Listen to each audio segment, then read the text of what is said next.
Okay, let's get started.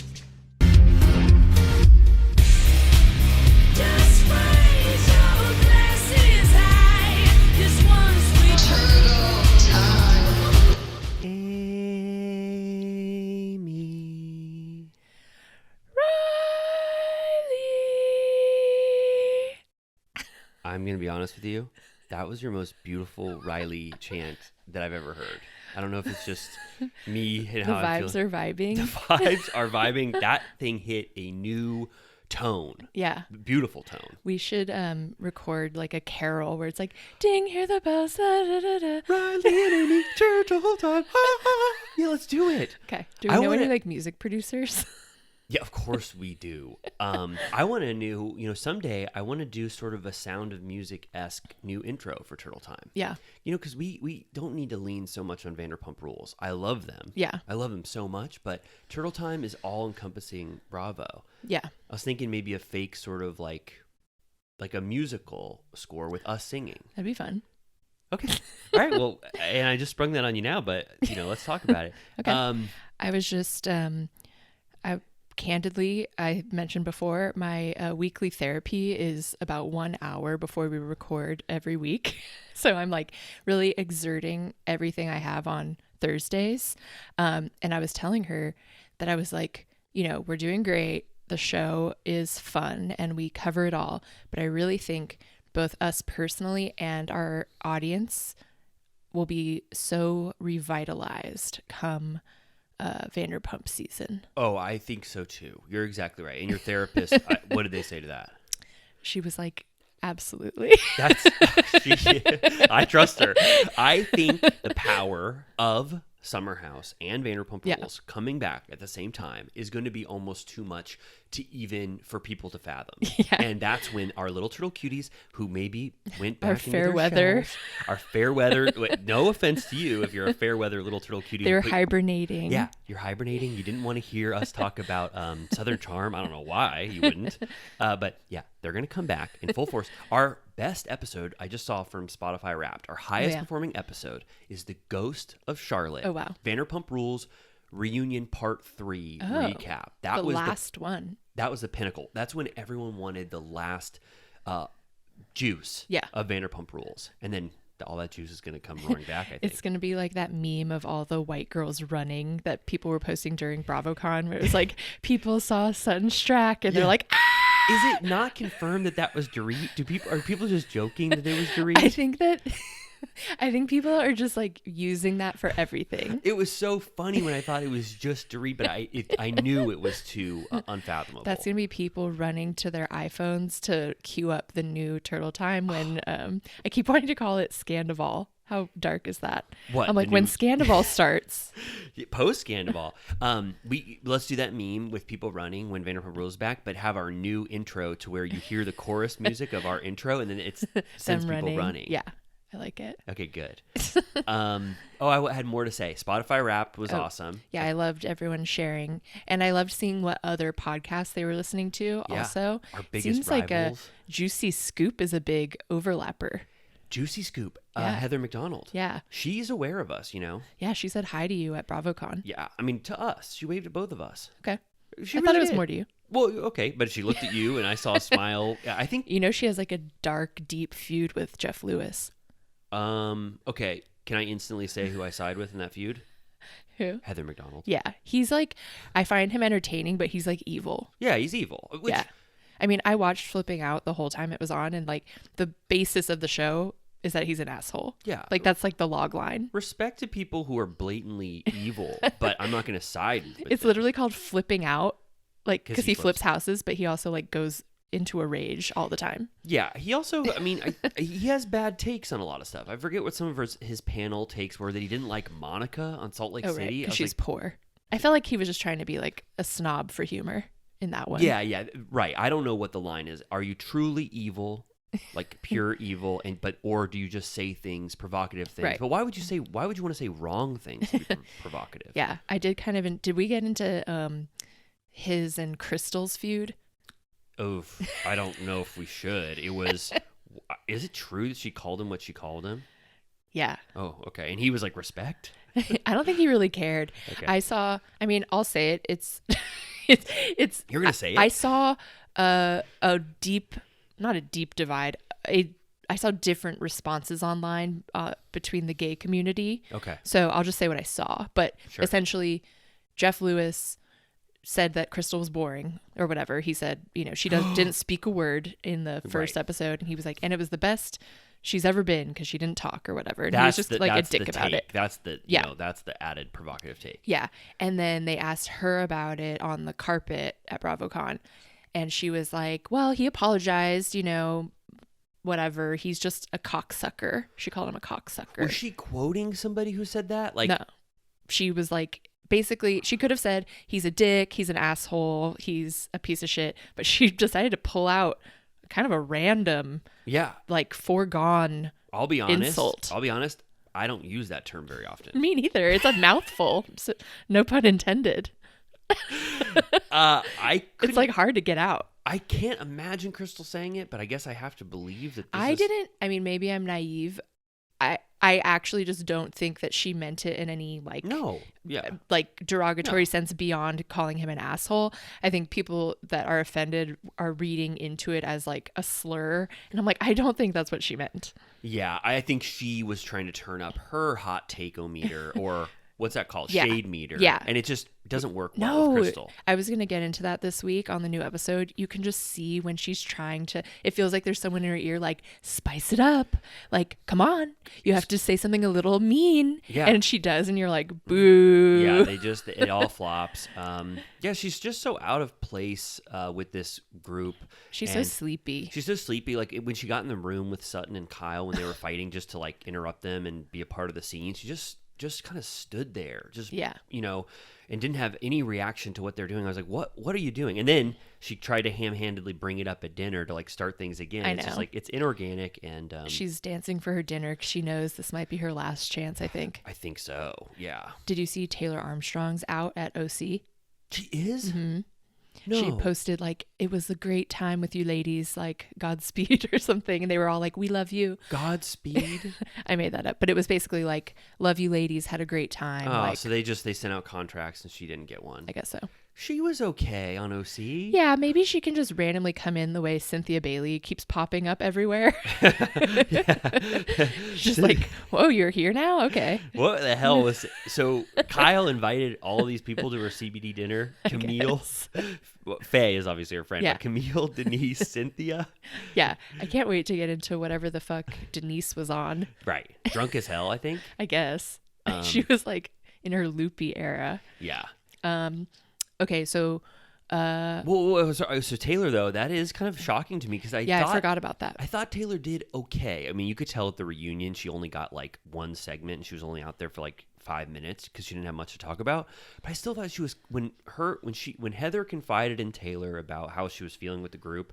I thought that was a sweet moment. But then Taylor got drunk as hell at that Barnum and Bailey circus. Do you think she ruined it at the finale? I don't think they want drunkards. That's true. Self-proclaimed or people that drink to excess like that because there is, now sort of a spotlight. The Shannon of it all. Yeah. But and so maybe they're like, is that the only like thing that Taylor wants to draw from is like being but I don't know. I liked Taylor. This is actually the first time I ever liked her on OC. Yeah. So I'm sad for her. Yeah.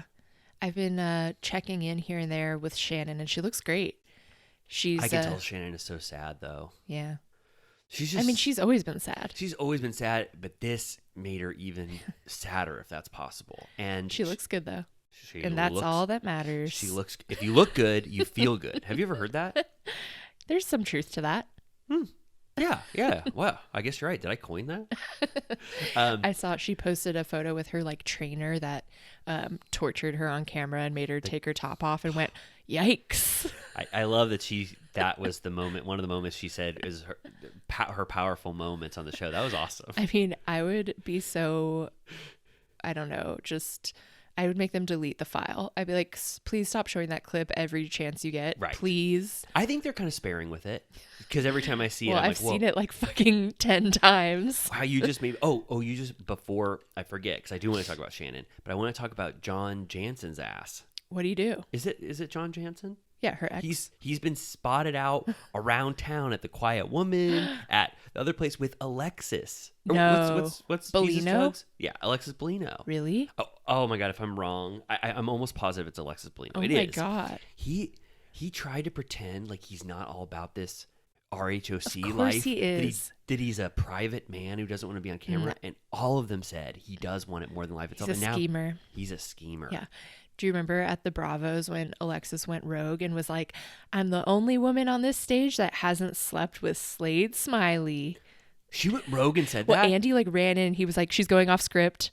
He goes, cut her mic off. She just said something very provocative. Which I'm like, I mean, they should have written that for her. It's the obvious thing to say. Yeah, that's great. Wait, so who? Everyone had sex with It him. was Gretchen. Lori, Gretchen, and Joe. Yeah. And Gretchen's still with him. Who's the first season? Gina Keogh. Yeah. She never made love, but she wasn't there. No, she should have been at the Yeah, where was Bravos. she? Oh, she's so sweet. Remember her demon husband and kids? Of course, that is what allured me to OC. I was like, They were I've never so much seen- worse than I remembered when I rewatched it. They're bad kids, and since then, no franchise has had bad kids like the OC kids. Yeah. They were running wild in that neighborhood. Yeah. They were like killing cats and putting their heads in mailboxes. Oh my God. I mean, anyway, but Alexis, what was her? Sorry, her, Bellino. Bellino was when she was married. They're no longer married. What is her other name? I keep thinking Alexis Bledel, but that's Gilmore Girls. Yeah. That would be a different kind of show. She should be on Beverly Is she Hills. married to Vincent Kartheiser? They got divorced. Okay. I get all of my my Bledel updates once a year, and so as of now, from my yearly update, those two things are true. Okay. He should have been in Oppenheimer. Can't you see it? Did I see? Can't you see it? Oh, I could totally see him, but I think we're also thinking of him in his Mad Men life, and he's from the 50s. Yeah. So, but he looks like Just that. throw him in the room with all the other whites. Yes, he doesn't do shit anymore. Yeah. Does that mean by your logic he's bad? He could be really bad on set, but also, I'll be fully honest, he wasn't the best actor. He told me one time, we were drinking beers, and he said if AMC had been a proper network, or if Mad Men had been on a proper network, none of those people would have gotten jobs on the show. They would have gone to way more higher profile actors. So they were sort of digging in the bottom of the barrel. No offense to John Hamm. Yeah. No offense Some to of them were a sleigh. Roger nonetheless. Slattery. Yeah. They did the best in the world with what they were working with, but Vincent is that his name? Kartheiser? Kartheiser, he told me.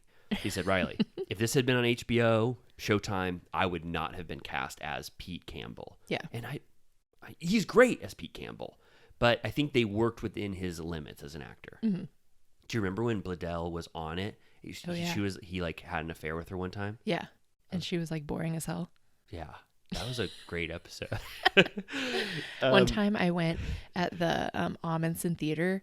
I went pee in the same stall that Joan, what's her name? Really? Christina Joan? Hendricks. The same, I sat the same on urinal? the seat right after her No way. juicy ass. Oh my God. That's awesome. I don't want to like, ask. it's still warm from Christina Hendricks. Thank you for not making me ask that question. That's exactly what I was going to ask. Christina Hendricks' ass sat on that toilet in the Amundsen? Yeah. And you didn't use one of those paper... No way. I wanted to get that contact. Awesome. Do you typically use those, though? No. Really? Who are we fooling? Come on. They're fooling me into thinking that Are you sitting on a lot of toilets in public? As a man?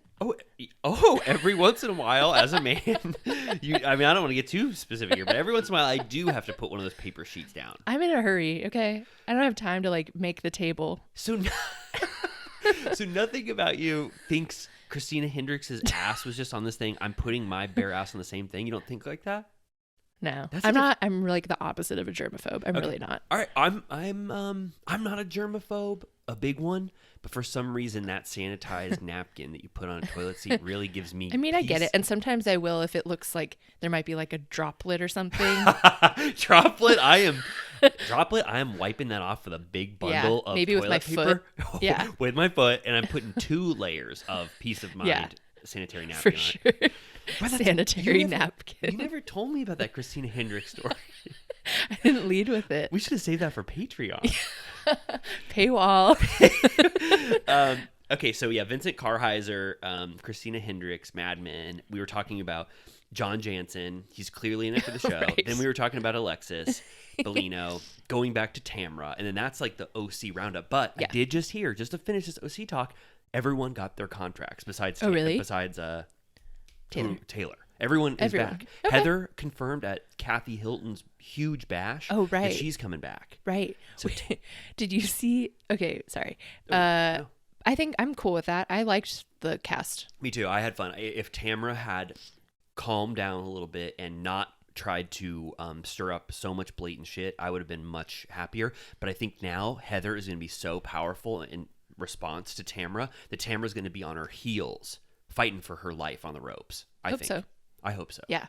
I didn't like super dig into Kathy's party. Obviously, I saw that a lot of people were there. Did you see that Landon from Southern Charm was there? I woke up 2 mornings ago and my wife Megan put a phone in my face and she said, Landon was at Kathy Hilton's party. Like, why? I said, whoa. Landon, I mean, once people are in the Bravo universe, I mean, if I was one season wonder and I was kicked off, I would try to hang on for dear life. Yeah. Well, I guess she lives in LA now, right? She's like, Yes. Yeah. She was very bad on Southern Charm. she's weird. She's a great, I mean, I know she listens to Turtle Time and I think you're a great person, Landon, but I just didn't think, I don't know, she was odd. Do you think she was better or worse than that woman with the insane mohawk? Landon was better than her. Okay. Because based on the longevity of Landon being on the show, I think they knew there was something there. Yeah. Also, Landon had some iconic moments when she professed her love to Shep. Yeah. And he was so shocked that he spilled his wine all over the place. That was fun. And when she went into that meeting for her website and she didn't have a prototype, that was another iconic Landon moment. I loved that era where every girly thought that a blog was a feasible lifestyle. Yeah. Saucy had a blog moment. Yeah. Pandy had a blog moment. Yeah. Katie had a blog moment. Pucker and Pout. I want to search the Pucker and Pout archives. We should. It's like, I mean, how many posts do you think are on there? No offense to Katie. I just don't think her heart was Definitely in it. less than like 30. Yeah. Do you remember the Pucker and Pout premiere party? Yeah, when James crashes. Yeah. That was Good shit. awesome. I'm like low-key excited that we're watching the old season on Patreon just because I like having a reason to watch it. Just Vanderpump in general. Yeah. No, I love it too. And not to plug our, Patreon this early, 17 minutes in, but I am loving. So first of all, I love watching it with you and having our takes and our opinions in it because I've never watched the show with you and we never got to talk about old Vanderpump Rules. I love that. But I love this Ariana Tom sinister duo that I'm seeing. Not Ariana's not sinister, but the fact that they're these confidants in this lie about Miami Girl and now knowing that they truly did lie, it's just so interesting to see them because they had the hero edit in my mind. And I Ariana is not so much to blame. She was just defending Sandoval through his cheating horrors or whatever. But it is interesting to watch them lie through their goddamn teeth. Yeah, I would love to talk to people that Always had the right take always of like, they're driving Kristen mad. I mean, Kristen is also sinister and insane in her own way. Yes. And does things in an unhealthy manner. But at the same time, she was being gaslit. So anyone that was always on her side completely, I would love to hear what they have to say. We should interview a lifelong Sandoval hater. Yeah. And Kristen defender from the very start. I wonder who that would be. Yeah. But if you're comment if that was you. If you have, which I think Sandoval does have a divided loyalty or whatever. I think 50% of people have hated Sandoval, thought he was like a try hard, performative, lame, narcissist or whatever. Yeah. But so if you've always had that view and you were always Team Kristen, and don't lie about it. Yeah. But you got to let us know because Yeah. that's been the wildest revelation to me. Yeah. Rewatching. Because it was always that. Remember Jax was always so judgmental of Tom and Ariana's relationship, at least like a little later when he's like, this isn't working. Yes. She doesn't want a kid. You do. Like, what are you doing? He called it a facade. Yeah. And Sandoval, I feel like, used that exact same term 3 years later. He just wasn't ready to admit that Jax was right. Right. And at the time we were all like, Jax is such an asshole. What does he know? Whatever. Which, I don't think that their relationship was that bad that far back. Like, I'm worried. you think if we watch it again, it'll be obvious? Well, I think he was really on the hashtag facade, like season 7, 8, and 9, maybe. Yeah. So, well, he wasn't on 9. Sorry, Yeah. 7 and 8, and I think it's possible that Tom Sandoval's view, his impression of the relationship, might line up with that. Yeah. I don't know. I But, mean, it's the thing with Jax that we always talk about is if you're cynical about everyone and everything, and you say that everyone is a liar or bad, you know, the odds are on that show that you will be right. yeah. So if you just like say that everyone is a flop or a liar, chances are, you know, broken clock is right twice a day. Yeah. And in his case, a few more times than just twice, right? Yeah. Well, we're really doing a full Bravo Universe roundup. I love it. And there's even more to say. Totally. Speaking of? Yeah.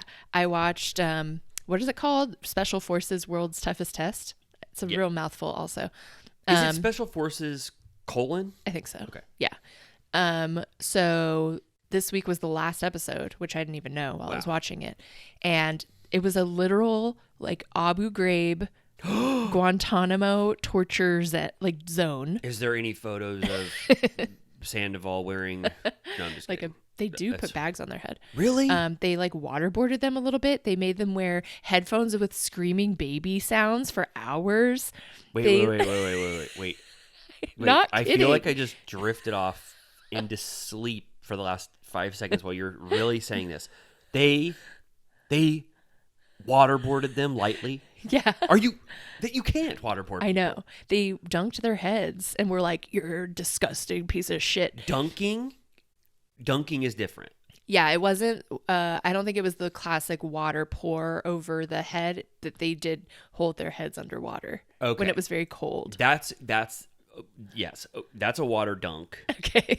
Those are still sanctioned. In the pool rules of my household growing up, we would call being dunked at the end of the pool deep end dunkies.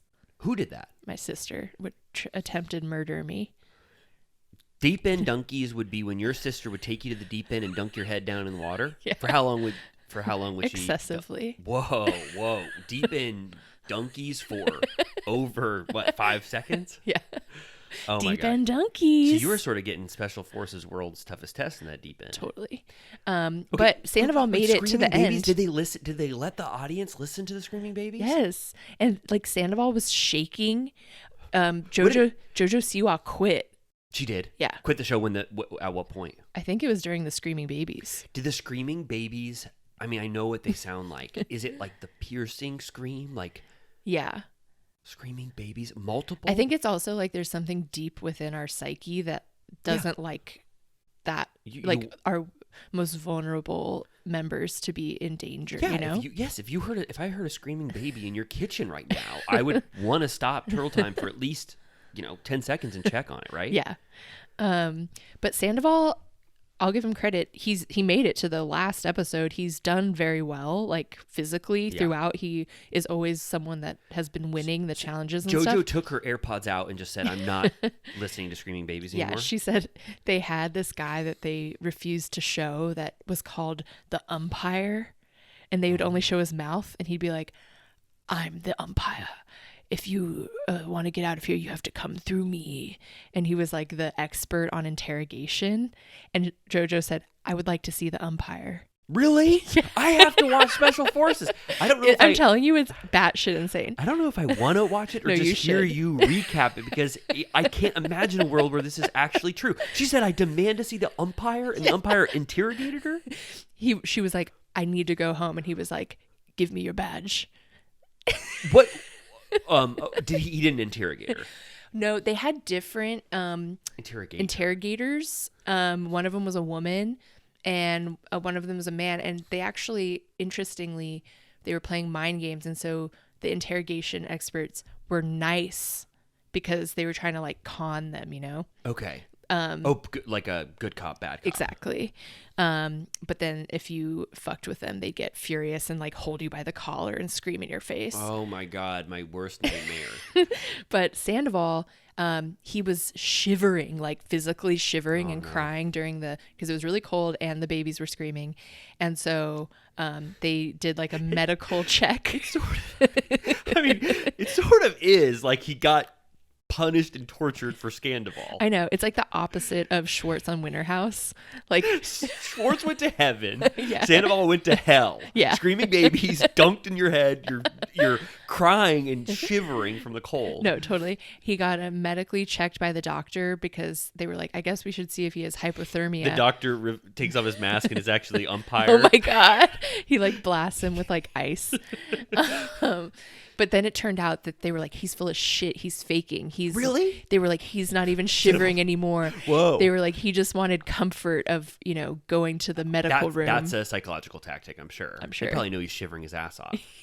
And they were like, he's full of shit. He's being smug, blah, blah, blah. And then the umpire, who's the only one, I guess. I hate this umpire. He's a real motherfucker. They make it seem like for international safety, he can't be shown, but they show half of his face. I cannot be shown. Wait. The bottom half? I'm Yeah, they only show his ski mouth. Mask. Is he in a ski mask? They just like only film him like nose down. So they see his face. Yeah. And he has a beard and like it's his regular voice. So I'm like, if like Al Qaeda or whoever sees this, they're gonna be like, that's the fucking umpire. Is it the bottom of his face? The bottom. And he's framed so where the camera, you just see him at the top His of his mouth. I'm stunned. Do I have to watch the whole thing or can I just watch that finale? Yeah. I wish that there was like a highlight reel. Because at one point, Tyler Cameron projectile vomits, and it's like my favorite clip. Projectile vomit is the funniest form of vomiting. I'll show you later. It's like projectile. Me and Jimmy send the clip to each other sometimes because they showed it again as like a flashback. Does Jimmy love it? This show? Yes.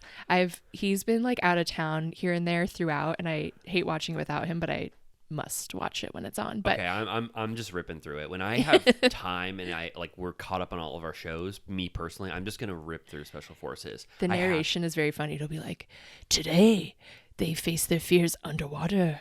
Oh, I like that. Projectile vomit. How far did it shoot out? Like 3 feet. What caused him to do it? Exertion. Oh my God. Yeah. Okay. But okay, so the umpire is the only one that can boot them because usually it's all about they don't get eliminated, they just quit. So like everyone has just quit so far. So JoJo quit. She quit. And then the umpire didn't like Sandoval's fucking attitude and he booted him. Wait. So normally you can only quit. Yeah. But then the umpire has the right to choose boot. Yeah, because it's basically like they're fighting to join the special forces. That's the concept. And they were like, we don't want you. What kind of attitude did he have with the umpire at the end? He's shivering. He's crying. He's hurt. What? Well, when the interrogator was asking him questions, he would only answer in one-word questions. He'd be like, say more than one word, bitch. And he'd be like, okay. And then he was like, what's with the varnish on your nails? And he was still like, has the varnish on his nails? He goes, it's kind of my thing. Okay. So he's I mean, it's like peeling off. It looks like shit. What is the interrogator? I could talk about this for 2 more hours. Maybe we just don't recap shows today. What is he being interrogated about? Oh, okay. So there was a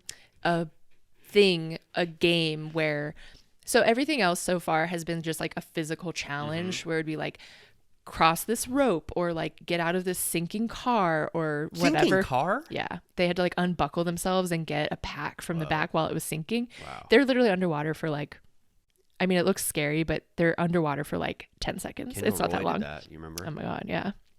Great episode. So, but on the last episode, they did this whole thing where as groups, they had to get from point A to point B while they were being hunted with like a dog and like a team with flashlights, like trying to find them. Whoa. And they had a cover story. It was basically mimicking if you were in a war zone or whatever, and you had to pretend you were like Nat Geo or something. Like they were like, we're out here searching for rare birds, like in Argo. We're press. Remember Argo? Yeah, of course. Like that. And so they got caught. And so then this was the interrogators are after they got caught. So they had to hold up their bullshit. Oh, okay. So when he's going like, what outlet do you report for? He said Nat Geo, and they're like, can you be more specific? I don't think Sandoval got into it, but they showed the other guys. They told them that they were there searching for like something called like a cuckoo bird. Right. And they were like, I'm out here. They're all like freezing and like exhausted. They're like, we're looking for cuckoo birds. Who said that? Like Tyler Cameron and Nick Viall. Was it in the day or night? In the interrogation room, I don't know. Okay. But I think they got caught at night. It was dark. It's just funny that they were looking for cuckoo birds at night and they got busted. They were like, they're said to be extinct. And the interrogators were like, you're out here looking for a bird that's extinct. That's the dumbest fucking thing I've ever heard. Wow, that's great. If we ever get caught doing something, let's say we're looking for cuckoo birds. Okay. And then they'll be like, toughest test? Okay. I mean, I'm in. You sold me. I've already loved everything I've ever heard about it, but now I'm like, why? What am I waiting for? Now I kind of want to watch the first season. Wasn't Kenya on it? And Dr. Drew? Yes. And Kenya says that like it was one of the best experiences of her life. God. Like she feels how Tom Sandoval currently feels about it. I just love that they refused to give him the glory. He made it to the very end. He didn't quit. And they were like, nope. It's a fitting end to him, you know. It's like you don't get rewarded for all of this turmoil, you know. Yeah. Like he didn't ultimately get what he wanted, and maybe that's the proper punishment. Yeah. Went through hell and then got like what? Like was it like third place or second place? Fourth. I mean, well, so there were 3 winners because they just made it to the end. It was Nick Viall, Tyler Cameron, and I'm blanking on her name, but she's an Olympic speed skater. Okay, so they all won. And they were so happy at the end. And then all of the special forces men that have been so mean the whole time were laughing and they were hugging at the end. And I was like, Sandoval just had to like go home without any celebration for no reason, basically. Did they give them food? They fed them. Oh, you mean at the end? Like, did they give him a big pizza and Diet Coke or something? The very end was just them all hugging on like a cliff with like a drone shot. And the umpire goes, the end. Exactly. Closes the book. But yeah, I very much enjoyed watching in tandem Toughest Test and Dancing with the Stars because I just think it's very funny that this is where we've wound up. Yes. However many months later. But similarly, Ariana's going to the finals. So I'm like, they were actually a power couple. They both made it to the very end of their endeavors. They were so strong together, and they're still strong apart. It's true. They tried to pull shenanigans on Dancing with the Stars this week where there's 5 couples left, or teams or whatever. And they had it where they had so-and-so is safe, so-and-so is safe. And the last 2 that was between was Ariana and this other girl, Sochi, who the 2 of them are very obviously the best, like clearly the like final 2. And it was going to be between one or the other to be eliminated. And I was like, this is bullshit. Like Allison Hannigan is not better than Ariana. Were they safe from votes? The other 3 safe? It was like they read them in an order where it was like, yeah, like you are safe, you are safe, you are safe. And then it was going to be one or the other. And then they were like, neither of you. And so it's now everyone's going to the end. I mean, and I'm like, this is bullshit. It sounds all the rules of Dancing with the Stars sound very arbitrary. First of all, I mean, no offense, I love hacking the vote system for Ariana, but it's like these votes where you're texting 10 at a time. And you're like, votes outweigh, or no, what is it? Votes outweigh your scores completely, right? So you can just keep voting someone. It's like a combination of the 2. But they have some arbitrary metric for which one they weigh over which, right? Right. And it's then confusing. If the best 2 can be in the bottom, and then they just have to be like, oh no, we can't lose either of you, so we're not voting out. It's just like, what the hell? I know. What does this mean? I know. Yeah, and it's also just very funny that the show is flawed in the sense that you can't vote while it airs, like on Pacific time. You know who would really whip that show into shape? Who? The umpire. Totally. Oh my God, the crossover event of the century. Could you imagine that one judge goes under his table? He goes, I have to leave for a second, but someone's going to replace me. And then it's the umpire. Would that be? There'd be a blood-curdling scream. It'd be like Phantom of the Opera. All right. Well, I'm ready. I mean, I think if it's Ariana or Sochi, right? Yeah. They're the top 2. I don't know. I actually I don't know the fan love for Sochi, but I just feel like it's Ariana. Yeah, it's a better story. Better story. Because Sochi's like 17, so it's like she can do it later.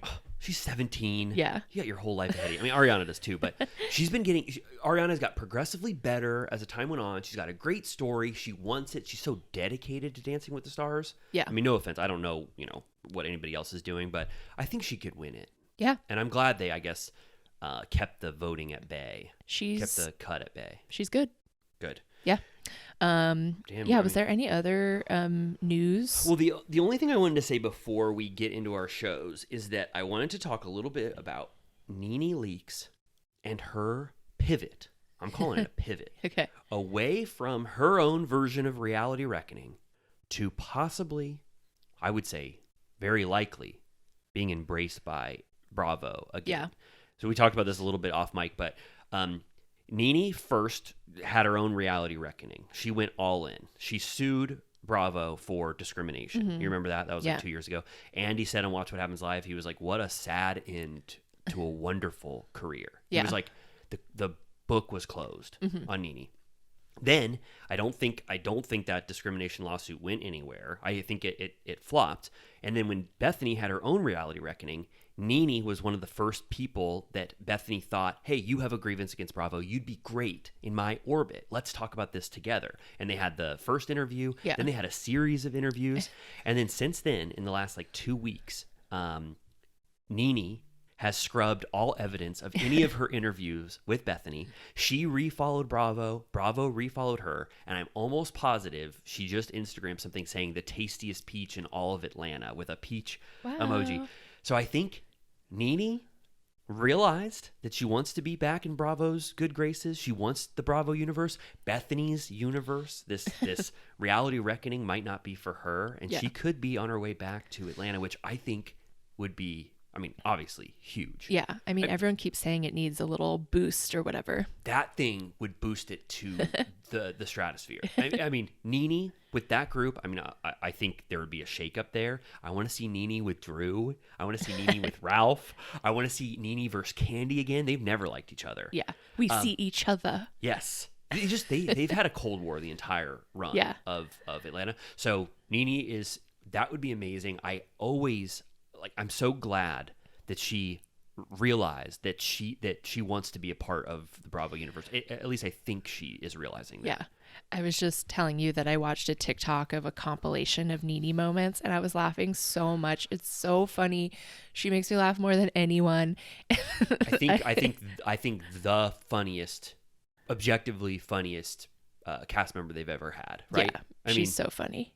I can't even think of who. Bethany is funny. People don't like her sense of humor now, but Bethany would be in top 5. But I think Nene is just naturally funnier. Yeah. All of her funniest moments would hit harder than Bethany's probably. Yeah, because it's, at least in the sense that she is joking.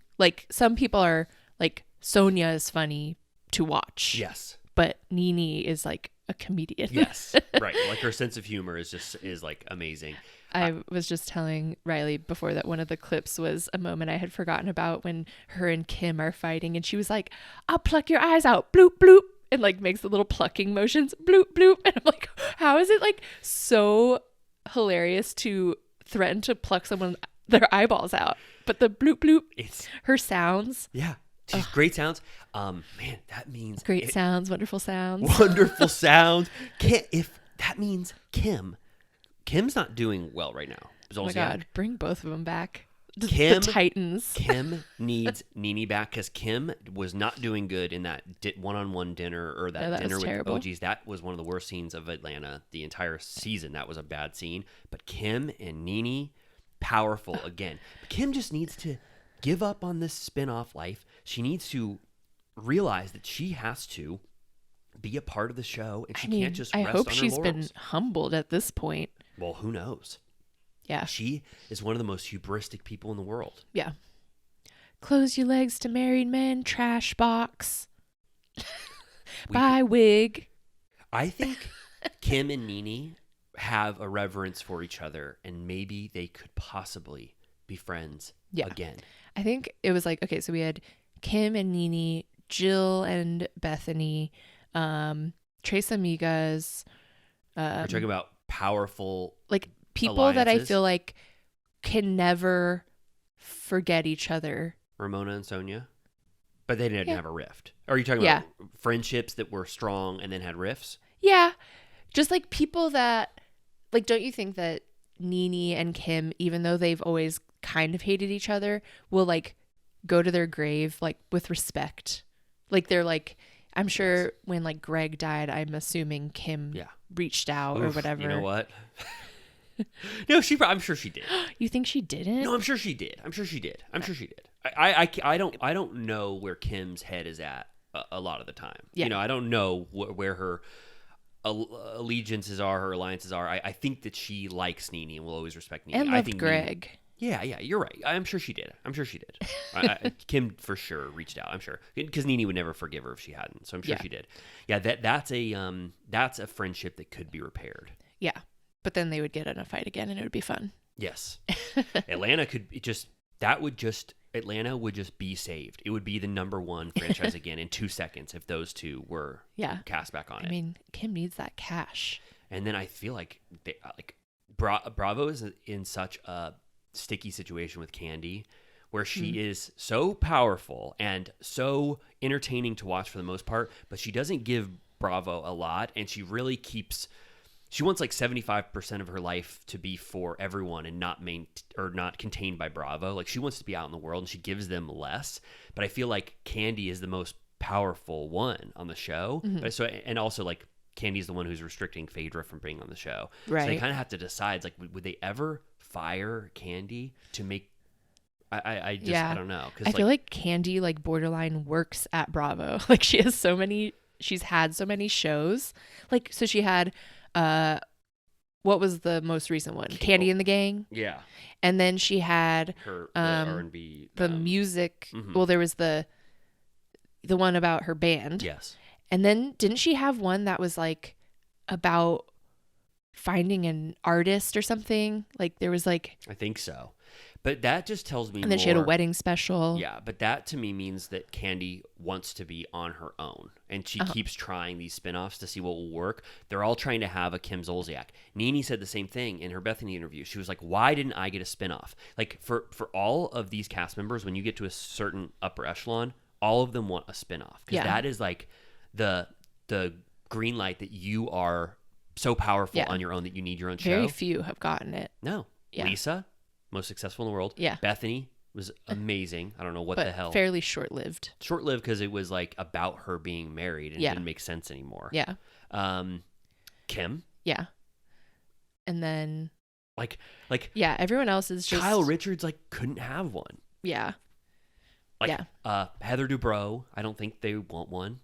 Unless it was like about something boring like them like flipping houses or something. That is a metric that we should always like consider when we're like ranking top 10. It's like if Yeah. you have the power to have a spin-off on your own, that Yeah. means like you really transcended. Didn't the Manzos have one? Yeah. Yeah. But that was also like a Short-lived. 3-season one Yeah. and done. They were selling that Blackwater. Those boys. Yes. Yeah. And then Bethany also had that real estate one. Yeah. With Frederick. Well, I feel good about the news that we discussed. I think there was a little bit of was everything. that Right? it? I think it's I feel like I feel like we did good. I mean, just some general news, right? I think so. Especially because I felt like nothing had happened, but No, I We mean there's juiced just it. I think there was just a lot of Bravo stuff to like get caught up chew on. Yeah, if you I hope you all like our little Turtle Time news corner. But yeah, I thought that was informative for me. For sure.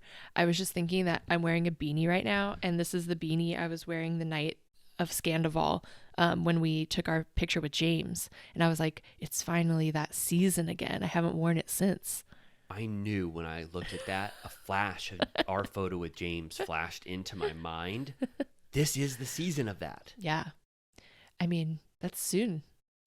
It's so soon that I'm almost I'm too stunned to even think about it. That in January, potentially end of January, we're going to be watching Vanderpump Rules season 11. Tom should do an anniversary of Scandoval on February 28th or whenever it was. Well, it was March March 3rd, it was announced. March 1st is when the Oh, phone okay. plopped out. Okay. So March 1st. Okay, so March 1st, we should have March a 1st, party. we should have a party, or let's get some little turtle cuties to go to Tom Tom. And I mean, we would know how to recreate the event. If we just went unsanctioned with our little turtle cuties. It would be like a ghost tour where we're like, they were standing here.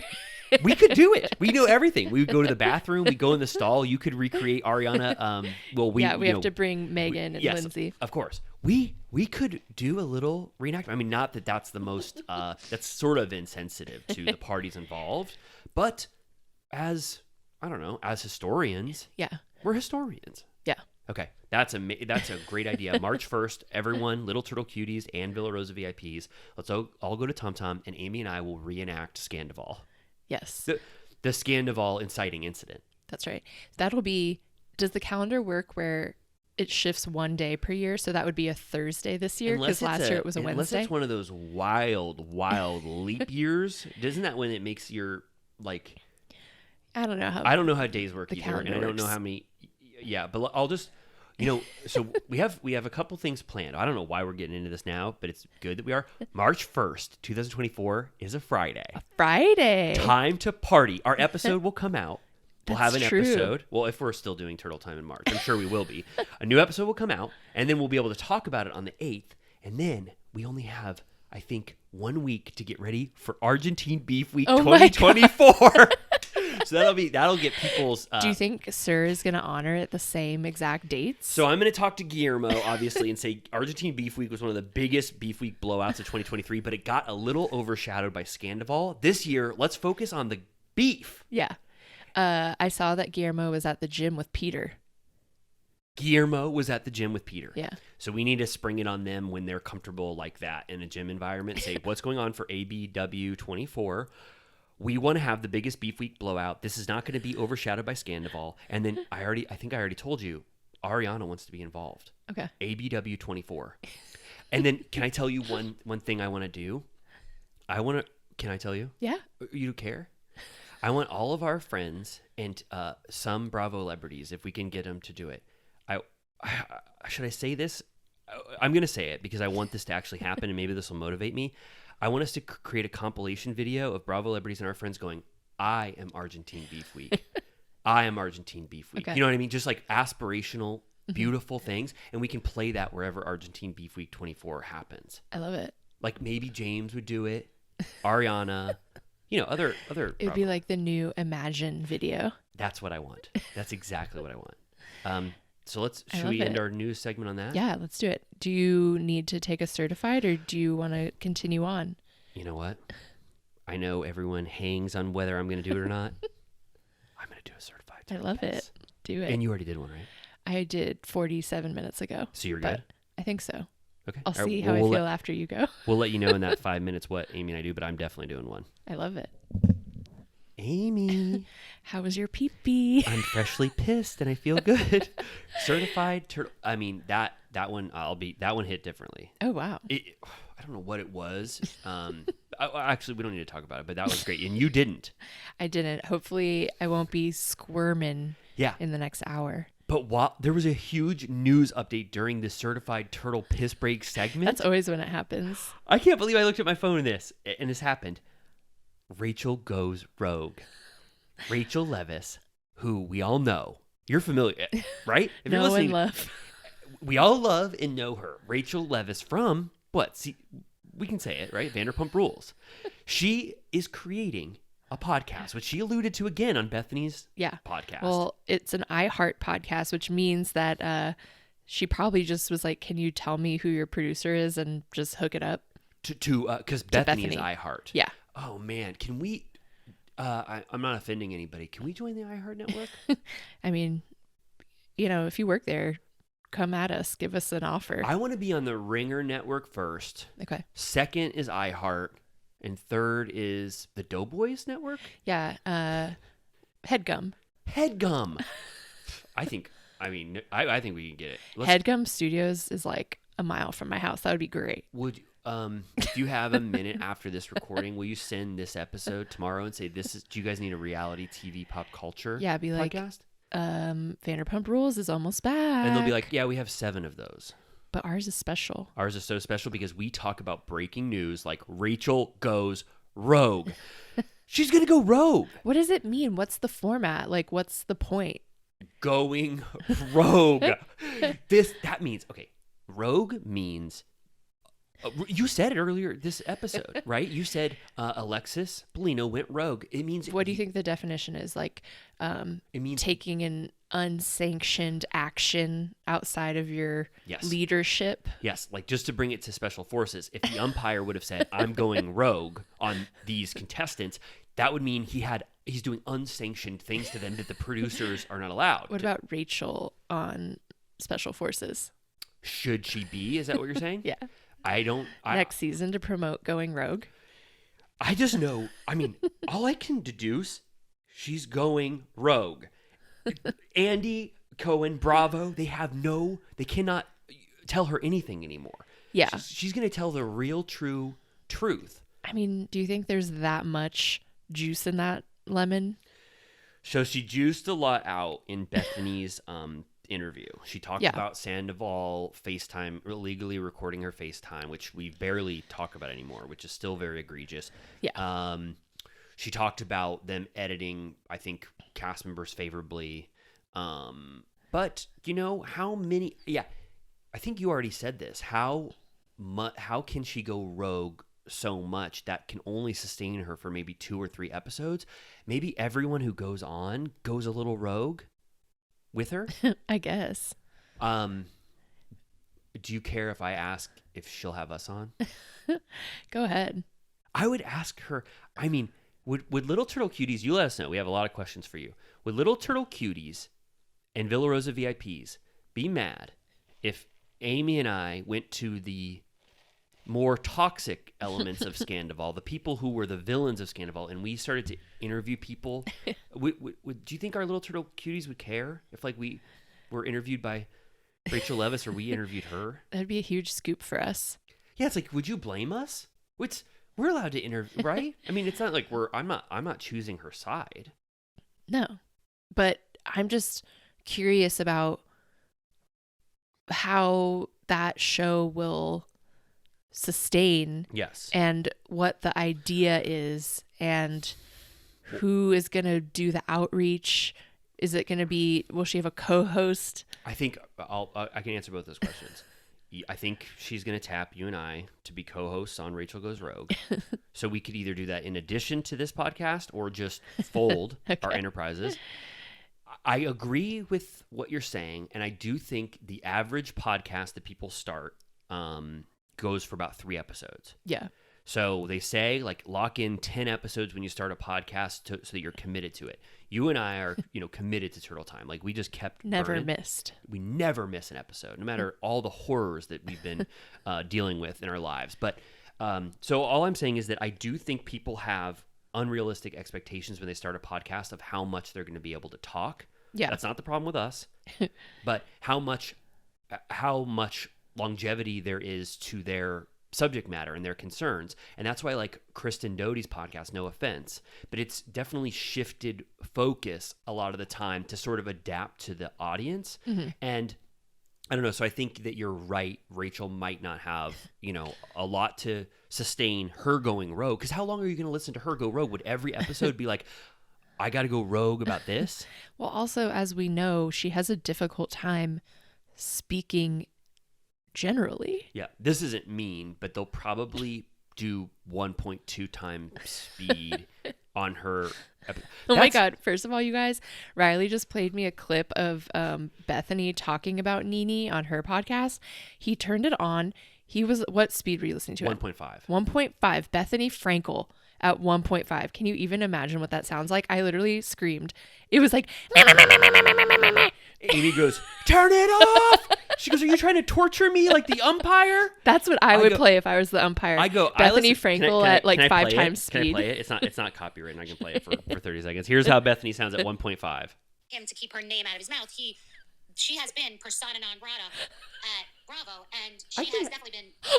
That's a fact. I know that because I wanted to do something with her. It's she was blackballed by Andy, by the production companies. Like, All right, I can listen to that, but I know what you it's mean. a nightmare. I know what you mean. I don't normally do 1.5, but I wanted to erase and get that Nene news, which she says that she tried to create alternate reasons for why Nene scrubbed her presence from the interview with her. She tried to say that it's but anyway, it doesn't matter. But yeah. I'm stressed having just heard that sound again.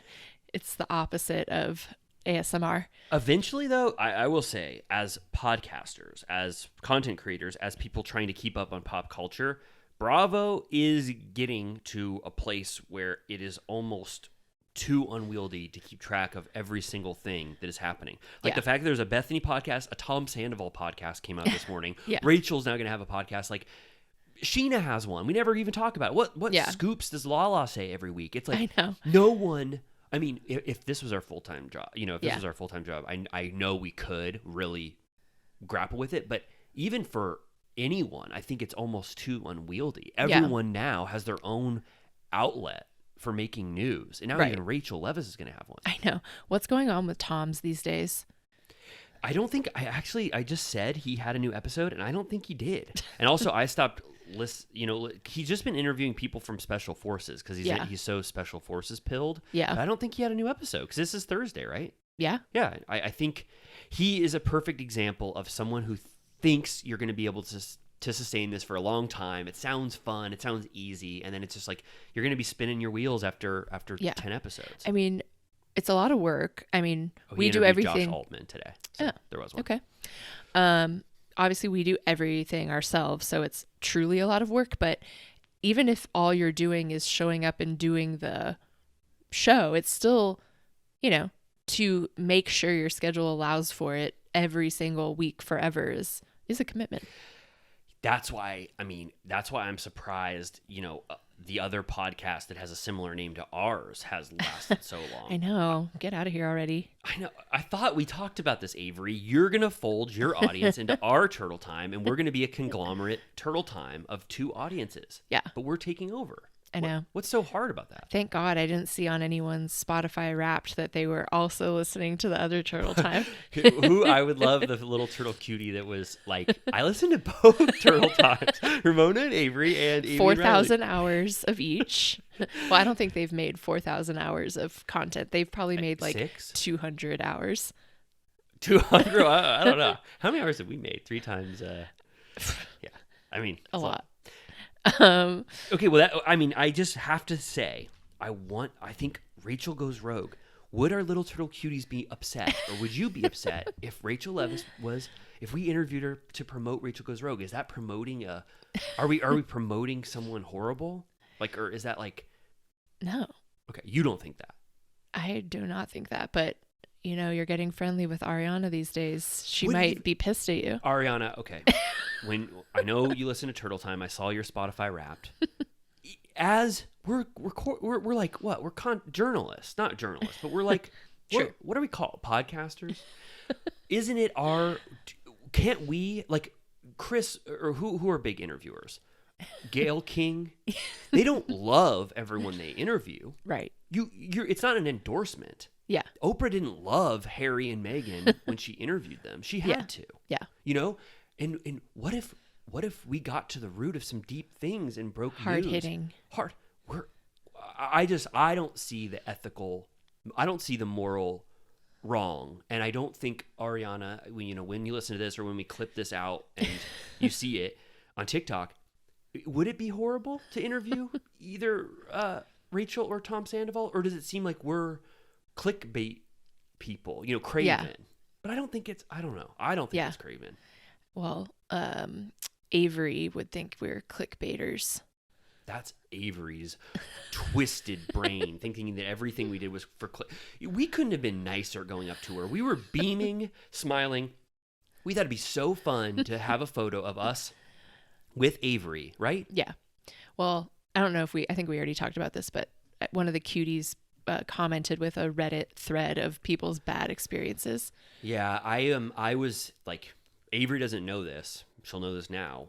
I loved Avery's presence on Roni. I loved her relationship with Ramona. She felt like she kept Ramona in check and was like the voice of reason. Yeah. I thought she was one of my favorite Bravo children. Yeah. And my so, biggest fear is that we'll never get to be bartenders because Andy has loyalty to Avery as like one of the first children of Bravo. He's like, these are the second children of Bravo. Yeah. Amy and Riley. You know what gives me hope, though, is that when you told me that Danny Pellegrino was able to talk about Roni being boring as shit on his podcast, that means that Andy tolerates a little bit of criticism among Bravo-sanctioned people. It's true. I just hope that he doesn't think that because if he had you on or us on, he would have to be like from the Turtle Time podcast, and then he would have to say something about the other one. And Ramona's a little bit of a hot potato right now. Do you think he knows Ramona's Turtle Time podcast? Like that he's like he must have seen. He's on Instagram. Could you imagine the day if it was ever real when if we were on Watch What Happens Live and Andy goes, and we have Amy and Riley from the Turtle Time podcast, and you and I are behind the bar? I would love it. You know how he says like, "How are you doing?" You have like 1 second. Yeah. What would you say? Hey. What would that was me. Hi, Daddy. Hi, Daddy is good. Hey, Andy. And then he goes, "What are you guys making over there?" Right? Margaritas. 2 margaritas. Is that what that? Yeah. He likes you to be very snappy. As yeah, a you have bartender. to be quick. He doesn't like the callers to say we love you, Andy. No. You know when they call in, and he doesn't like the bartenders to talk too much. Yeah, he famously to me, one of the hosts of one of my favorite podcasts, Who Weekly, was on, because was a bartender. Mm-hmm. Whoa! Bobby Finger wrote a book, like a novel, and so he was on for that. But they were talking about Who Weekly, and Andy was actually being very nice, like a little more outgoing than usual. That's sweet. And he goes, "Wow." He was talking about Who Weekly. He goes, twice a week, because they're on twice a week. Whoa! And now that's like one of their like taglines or jokes, is that they're like, "Wow, twice a week." Wow. That is For us it'd be like, "Wow, 3 hours." You think he'd say that? Our podcasts range from 2 to 3 hours per week, Is plus a that something Patreon. We're making okay. Well, I guess let's workshop what we would say when Andy, if he ever turned his head to us and said, "What's going on behind the bar? You two, Turtle Time." Yeah. What if they were like, "We'll have you on, but we will not plug your podcast." I We're would- like, "These are just 2 guys." I would be fine. We would just wear Turtle Time. We're like, "No problem, no problem." Yeah. Oh, no problem. We're just, well, what would he call us? Just Amy, these are 2 friends. Yeah. These are 2 friends that have a podcast. I cannot name it.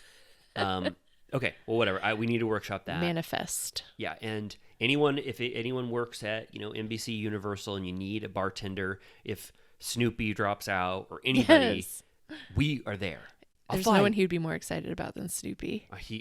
He was so sweet about Snoopy. He loves Snoopy. That was really sweet. Yeah. Should we talk about this stuff apart from This SH. this SHIT? I didn't even want to say it, but should we talk about Real Housewives of Beverly Hills? Let's do it. Okay. Because we missed it last week because it aired right before Thanksgiving. Yes. So this is going to have a little sprinkle Thanksgiving seasoning of the episode we missed, which was called Suddenly Suspicious. It was not a great episode. Yeah. It was about Garcelle's movie premiere. There was a little blips of conflict, but it wasn't a great episode. Mostly filler. Sutton got a horse. But then last night's episode had a lot to admire about it. It was called Ring Around the Rumor. Yes. This one, I want to say just my overall thoughts, and I want to see if you concur. The Fox Force 5 alliance is dead and buried in the ground. I felt like this episode, to me, epitomized that. Garcelle cast doubt on Dorit's robbery. Yes. Dorit accused Sutton of drinking in the morning and pouring vodka in her coffee. Yeah. Kyle accused Sutton of not eating ever. And then I feel like there was even more. Like, they got way lower than Beverly Hills has ever been in 5 seasons. That's true. Now that Lisa Rinna is gone, which she was like the head of the Fox Force 5, and they had a, what is it called? They had a full alliance where nothing deep could be said about one, nothing horrible at a certain level could be brought up about those 5. And then Sutton and Garcelle and Crystal were like on the outs. Now that Lisa Rinna is gone, it's sort of dismantled. And now they're taking low blows at each other and going for What's that called? Like they're going for it now. Yeah. I mean, we've Yeah. heard things about them that we've never heard before. That's true. Yeah. All of those things were a little shocking. They were, I mean, I was like, did Garcelle really just say that? I know. And she clearly meant it in a shady way. She like took a sip in a way to make, it was like a gif. Oh, yeah. She said, I feel like there's only one way to take it, which is that she is casting doubt that the robbery happened. Right. I mean, yeah. She said that Dorit was wearing jewelry after the robbery. Yeah. Like that Well, that's why I get confused with Garcelle, because I don't ever really know where she's coming from, because I feel like she prides herself on being blunt, kind of, and like forward, like even at this dinner when she goes, they're going back and forth about what are you implying? What are you implying? And she goes, her marriage. Like she's always like, I'll fucking say it. But then I'm like, I don't know. Like, I just don't really know what like her motive is a lot of the time. I know what you mean. I think we talked about this maybe 2 weeks ago. Garcelle, to me, treats the Bravo show sort of like an acting opportunity, in my opinion. And she doesn't go fully in depth. And I don't really know where her loyalties lie, how real she's being. Like, I love Garcelle. I think she's entertaining. I think she's fun. I think she's funny. I think her and Sutton, have a legitimate friendship. I don't know. I mean, I think it is legitimate, right? Like, they would actually call each other and hang out in the off season. But I don't think that she wants to, I don't know, ultimately go some places. I do think her storyline this season is very forced. It does appear that it is going to be the son, like her kids. Yeah, and she's like talking about it every single episode. Yeah. I mean, she had a little like dinner with her son. I was just like, I know. Once they went to that dinner, I was like, oh, it is just going to be this. It's like, this is what she's making the season about. It's like, fine. I understand that she was, what Erica did to her son is awful. I mean, one of the most horrific things I've ever seen. And I do think that she needs some, she is wary of Dorit and Erica based off that. But this storyline where she's taking everything that her son says, like as full 100% truth, that she was like abandoned him as a mother, that he doesn't need her anymore, that, I just like, I don't know. It's just boring. It's like, it's kind of just like average stuff. Yeah. Like that maybe to other mothers of teenagers is relatable, but it's not good TV. And does every cast member, do they need just like, this is my storyline? Like if Garcelle was just peppered throughout and Sutton's talking shit to Garcelle and Garcelle was at the dinner saying, we're talking about your marriage, Kyle. If she was just doing all these things, going to all these events and just being Garcelle, I wouldn't mind.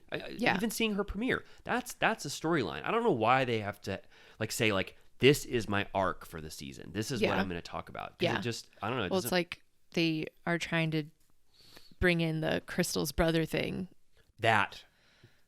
What is going on there? I'm like, I don't care. Wait, was that last week's episode? I think so. They called him. They FaceTimed him.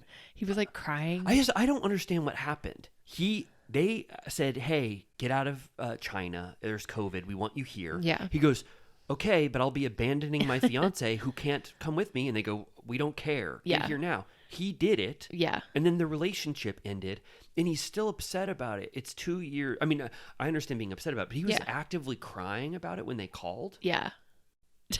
He was like, they called him and he was still crying about that relationship. First of all, no offense. I know people in COVID, like you don't know what the hell you were thinking.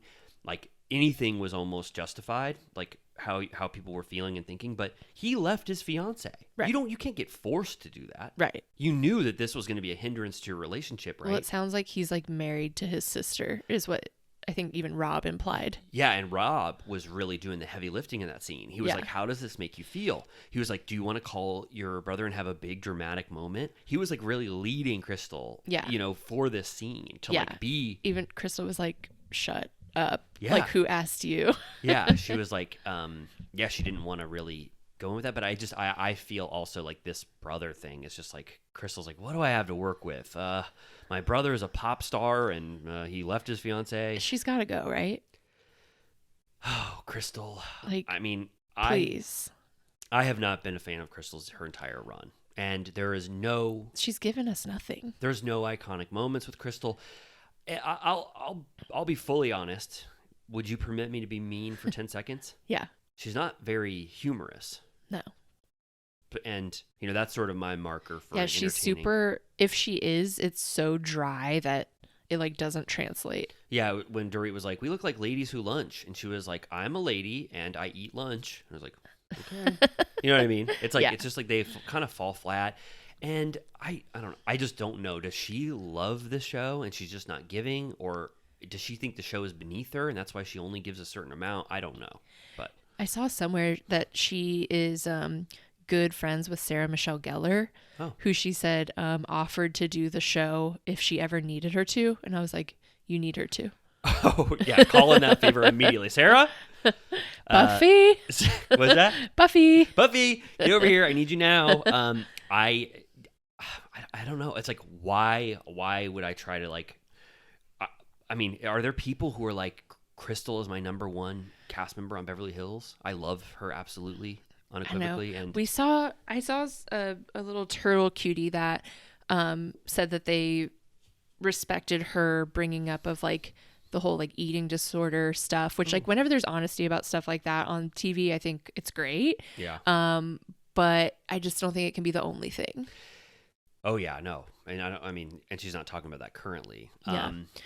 I don't know. It's like we're watching scenes with someone who just doesn't fit in well with the group, and she doesn't know what to do in any scene, and she's not she doesn't seem entertaining. like she's friends with any of them. No, and she's just not entertaining on her own. She seems like she's like ready to go home at any minute. And when she turned on the shade meter in her confessionals in this episode, when she was like, Dorit, look who's talking. You drink 3 lemons in your drink or whatever. It's like, I know. Yeah, okay, that's your comeback, that she has a classic drink. Yeah, like Dorit has a specific drink order, but I would say generally, I'm like, I can barely even recall Dorit being drunk. No, that's not her thing. No, she doesn't get drunk. Yeah, Kyle's been drunk before for sure. So All yeah, right. I mean, I think that's Crystal, I think we both feel the same way. It's like 3 seasons for Crystal. That's a lot. Yeah, I wonder what they are thinking, like why they like her. I don't know. I don't know. But it's just hard. It's like I don't want to be mean about her scenes and say she's not entertaining, but they are as commenting on her and her scenes because she's a part of Beverly Hills. I just want to be honest. Yeah. And be, and it's like, so you're putting me in that position by keeping her as a cast member. She'd be a great friend of. I mean, sorry, not great. Not even great. She'd be fine as a friend of. Even that is a bridge too far. Okay, so ring around the rumor. Yeah. Let's get into it. And this was. I mean, did you think it was good? Like I did. The episode? Yeah. Yeah. I mean, it felt a little bit like old times, being at Kyle's house, and I mean, some old faces. I mean, this is a cast member's worst nightmare when they leave. That the season after they leave is going to be awesome. And like, so Lisa Rinna, I know she's probably not watching this shit, but the season is great. And I would say, as a Lisa Rinna non-fan, that she was the reason why 5 or 6 seasons of Beverly Hills was bad, and now it's sort of good on the positive uptick for me. Okay, well, let's get into it. Cool. Well, Crystal is in this first scene. Dorit and her go to Kyle's. I think they're just like there to chat. I don't really know why they're there. They're there to talk again about Sutton and Kyle's fight, which name 'em is like Kyle's. Right. Kyle still wants to process this fight, and I loved that Kyle wanted to do her Sutton impression Again. of Erica again. It's like she went back, she thought about it more, she remembered more moments from it, and wanted to do it again for Crystal and Dorit. It was awesome. Yeah. I think her impression was great. Plus, you don't get a lot of impressions of an impression. Right. Yeah, and then they always show the Sutton clip again in contract. And it was good. Kyle was hitting it. Yeah. Defend your friend, Kyle. Like, she did that perfectly. Yeah. That was good. But nothing can quite compare to how loony Sutton's actually was. No. Sutton's was what was it? It was so bad. It was so bad, but so a 10 out of 10 on going for it that you just have to give her credit. Yeah. And then ultimately, whatever her excuse was is very weird, but we'll get into that later. Well, I just want to say, because it is a running theme, both of them this keeps getting talked about. The last 2 episodes, Kyle and Sutton are both saying they both were unhinged and overly upset during that fight, which is ridiculous. That Sutton is saying that Kyle was just reacting to Sutton's bonkers behavior. But Sutton keeps saying there's something going on with Kyle. That's why she was so upset and unhinged. So they can't let it go, or Sutton can't let it go that like you were, being a 10 out of 10. Right. Out of this world. She's also blaming Kyle about this confrontation. Right. Yeah. So then like Dorit and Kyle are kind of, being a little bit mean girl. They're saying, Dorit's like, I wouldn't be surprised if she put a little vodka in her coffee. This is when Crystal brings up the carcass out, which I was like, flop. Nice try. Yeah, I go flop. And then Kyle starts being like, let's talk about the effects of vodka and how, it makes some people crazy. It makes me fall asleep personally. And then Crystal in her confessional is like, maybe Kyle's just jealous because Sutton can hold it down. And I'm like, you mean like a functioning alcoholic or? So, right. So I don't know. So why Crystal was brought to this scene when she doesn't want to talk shit about Sutton and just wants to talk shit about them. I know. She was like, you guys are terrible. And they're like cackling. Yeah, she didn't give him an inch with that. I just think at some point a conversation was had between Kyle and Dorit off camera saying the gloves are off. Yeah. It's time to go in on Sutton. Because what Dorit said, that she drinks vodka and puts it in her coffee in the morning. And when's a good time to get Sutton at 10 a.m.? They're like, that's full-blown alcoholic slander. Totally. Like, I just didn't think we'd ever hear that. It feels like, it feels like they're really starting that storyline. Yes. Like and then that's... Teddy Mellencamp sort of preempted it on Watch What Happens Live. She was like getting the crowds ready for this. Yeah, she was like, vodka in her purse. Yeah. I feel like they're trying to, it's like a classic like political move. Like they're trying to, cast doubt on her so that anytime she does anything, people in the audience are like, is she drunk? Right. Is she drunk? Right. Like trying to discredit her in advance. But ultimately, if Sutton's a drunkard, what is that going to mean? I mean, I think they're just like kind of grasping at straws, like to bring her down. They want to bring her down, but also I do think so. Sutton is kind of in the wrong to say that Kyle was unhinged and Kyle was secretly like way over upset in that initial fight. But it is, to me, I don't know, compelling that Sutton actually was right, that there is something going on with Kyle's marriage. Yeah, it's like she did hit on something, even though she's in the wrong for like saying that like Kyle seemed unhinged, and that's why she was like, lashing out. Doesn't everyone know that? Like Dorit asked her directly. Like they all like, you're right, kind of know that. And then Kyle in this episode says, I already told you guys I'm having a rough year. Why? Like, I'm telling you, that means something that I said it. Yeah. So you're right. So it's like, it's not like, ooh, like Sutton is bringing up something that no one knows. It's like everyone knows. Sutton wants to get it to Mauricio affair. I didn't realize that because we're so latching onto their marriage being rough because that's what we're hearing now. But really, they want to get to the affair. Right. And Garcelle and Sutton, that's why Kyle just like does it for them towards the end, right? Yeah. Then we have to slog through Sutton and Garcelle at dinner. Okay, you thought it was a slog. I mean, I'm just like, their alliance, if you want to call it that, is like a very strange one to me. Okay, so that's a question I wanted to ask you. Which I already said a little bit, but are Garcelle and Sutton true friends? Do they strike you as real, true friends that off the show would actually be hanging out and being sweet and fun and doing stuff together? Maybe.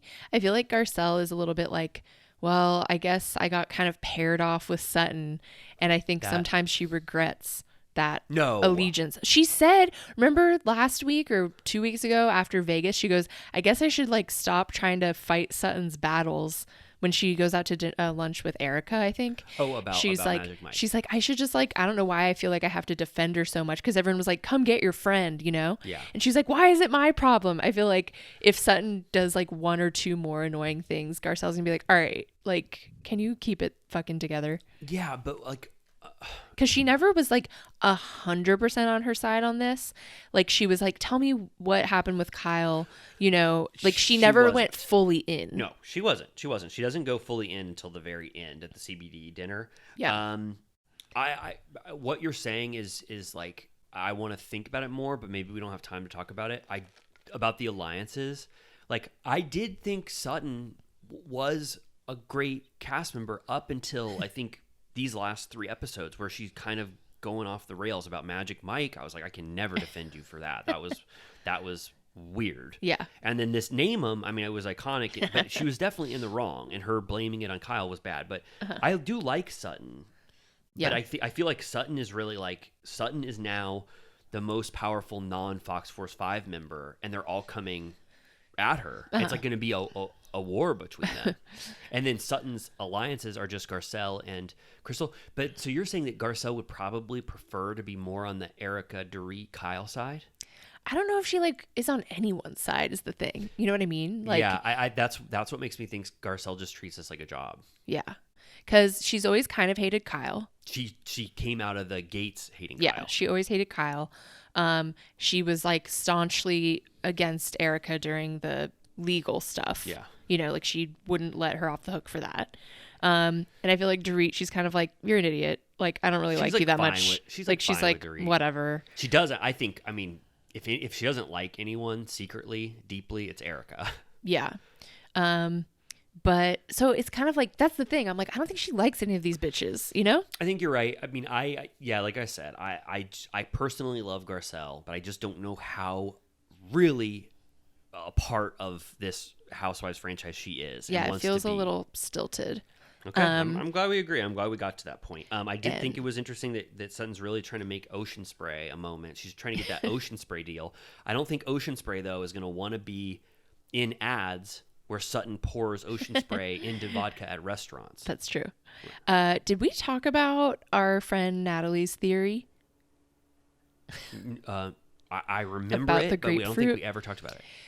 She said that a lot of times when you are taking a medication, it specifically says on the label that you shouldn't drink grapefruit juice. Whoa. Like not even just like citrus, but literally grapefruit, because it like counteracts or like something about the acid or whatever. Like it either makes your meds not work or do something to counteract a medication. So she's convinced that there's going to be a storyline where they're weaving in the grapefruit to get to the point where they're like, it's making her like loopy. So Sutton is almost like purposefully pouring big jugs of grapefruit in her drink so that she'll have an excuse for her loopy behavior. Wow. I just love that. Yeah. That's a very like Agatha Christie twist. Yeah. It was grapefruit. All along. It was grapefruit. So okay, wait. Okay, so then, but Kyle does later, which, you know, I think we can get to it because it's all part of it. It's like the same feud. Kyle blames it on her foot medicine and alcohol. Right. Is that for her neuropathy? Right. So it could have been a combo grapefruit, foot medicine / alcohol combo that made Sutton do her name 'em. Yeah. Her name 'em chant. What if we try to get our hands Grapefruit on that medicine? and do it all, and all of a sudden we're like, name them. Yes, of course. Yeah. You and I do the exact same thing. We get in a huge fight. We're like, kill the Prime Minister of Malaysia. Oh my God. Yes, we should. Do you happen to know a doctor that could fill out a fake prescription for us? Maybe we can go to Mexico. Okay. Just to do that? Just to see if they're like, do you guys want Adderall, Ozempic, Vicodin? We're like, neuropathy meds. I was going to say all 3. Yeah. Right? All of them. Name them. Name them. We want them, right? The pharmacist is like, name them. Adderall. Name them. Hydrocodone. Name them. OxyContin. Is it OxyContin? Yeah. Name them. Do you think they do that? They should. Name them. For fun. Name them. All right. Okay. Well, yeah. Speaking of naming as them. we go right past that moment, there is when Garcelle talks about that, because Sutton says, I noticed Kyle's new ring. And then Garcelle says, I never noticed jewelry except when Dorit still had all of hers after the robbery, and then takes a sip of her drink. Yes. Now, I did like that setup. I never typically notice jewelry. Except for the fact after the robbery when Dorit was wearing her jewelry. I thought that was a perfect setup to add that revelation to the world. I do think Sutton was overly pleased with herself for noticing that Kyle had a new diamond ring. She said, I love sapphires and I notice everything. Yeah, she goes, I don't miss much. That's like, the okay. quirks I like about Sutton. I like that she loves sapphires. She doesn't miss much. Yeah. She owns a horse named Santos. Yeah. I like some of these I things. think she should be more like, I don't know. I just don't really love like Sutton drama because I get annoyed at her lack of ability to handle it. Like she gets so overwhelmed and like upset, and I'm like, can you just be like a rich person that's like just the fun drunk rich one in the back where we're like, holy shit, you have unlimited funds and you have private showings at Dolce & Gabbana. I don't want Sutton in the back. But like I don't enjoy watching her try and keep up because she gets so upset. Are you saying that Sutton does not have what it takes to be the primary diamond holder? Yes. And she would have to pry it from Kyle's cold, dead hands. Well, yeah. I mean, we'll get into that on their tete-a-tete. I also think at the same time that Kyle actually is going a little too hard. I agree. Against Sutton I this agree. She is being very rude Just to combative. Sutton. Combative and overly rude to Sutton. I mean, let's get into it. Okay. Okay. We Garcelle, can skip the dinner with her son, right? And Erica's strategy meeting. I kind of liked it because they're like, Erica, you were on top of the world. I know. And then your reputation went to the goddamn toilet. I know. She was like, this woman has totally rejuvenated my team. Can I say an Erica take? I feel like we're like getting deep into Beverly Hills, but Erica was running on fumes until the Tom thing. She was running on fumes, in my opinion. She was like Garcelle, where there was a huge well of stuff she didn't want to bring up on camera. Yeah. And she is one of the biggest adherents to the Fox Force 5 alliance. So now that she is out of the Tom drama, which, you know, I've given her a pass on all of that. I think that she's like in the clear morally from that. What she's working with though for her storylines, I'm like, okay, your mom, she showed up for 31 hours. It wasn't that compelling. You guys didn't have this duo that I thought, you know, that you thought you had. And then this publicist meeting, all this stuff. It's like she's not really doing great storyline wise either. Right. I wonder when if her I bet that meeting was a precursor to her getting the Vegas show. Oh, and then probably. we'll get a little bit of her building the show, which would be interesting to me. Yeah. Yeah, I agree. Just wanted to make that note of Erica. For sure. Okay, so this is big. Kyle and Morgan Wade at the tattoo shop. Now, what? Okay, this is a lot. This was shocking. This was shocking, but I have so many questions. Had you ever heard Morgan Wade talk or seen her in video form? No, and color me shocked. Okay, in what way? Mumble Mouth McGee.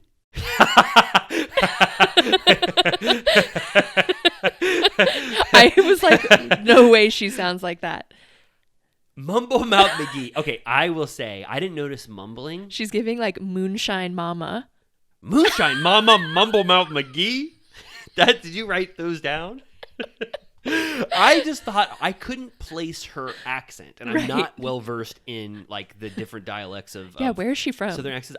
It was Nashville. It was giving me a Dolly Parton-esque accent if I was pinpointing it. Our little turtle cuties would have to tell us where Morgan Wade is from or whatever. I was just the whole. I guess it's not more about. I was like, I didn't know if she was maybe putting on that accent a little bit or if it was going in and out. Did you notice her like kind of mumbling? My first note is. It says Kyle and Morgan at tattoo shop. Why does she talk like that? Okay. All right. So we both had different thoughts about like Morgan. Yeah, how did we make it this far without hearing her speak? I think that we just, once we heard Morgan Wade, we felt like we knew everything we needed to know at a certain point. And then now that we're introduced to her, it's like, it's shocking. We're like, okay, Morgan Wade is now a real person in the world. So I thought this was pretty awkward. Their chemistry was awkward. Yeah. But like, okay, so this whole time I've been a little dismissive of this whole lesbian storyline that's been happening in the public. Me too. I just like don't really care. And I was like, it seems dumb and overblown. And you said it best. You said if what did I say? You said if Morgan Wade looked like Sutton and Kyle got a new friend, nobody would be saying shit. And I still take that to heart. Sure. But watching it here, Kyle looked smitten. Wow. My smitten radar is so off because I didn't notice that. I was like, it felt like she couldn't hide the way she feels about her. Okay. So, I mean, people were saying this, like when I posted the video and people were talking about this. You think Kyle was smitten, crushing? Yeah. Crushing on Morgan Wade. Yeah, because like that's to me why it felt awkward. Yeah, so if they would have been better friends and like talked every day, I would have felt like this scene would have had more energy and they would have been like had this camaraderie of friends. The reason why I thought it was awkward because I thought Morgan Wade was awkward on camera. Yeah. But if you're right, Morgan Wade was just fine. It's just they have this tension. Uh-huh. They have a tension. And, Right. and I will say, when I saw the second scene, the flashback, when Yes. she did a K on Yeah. her, when they were talking about like the penis tattoo, there were like, there was more to the scene that I didn't see that actually did make it seem a little more like different than a friend. I like doubled down on it when they showed that second clip. But you know?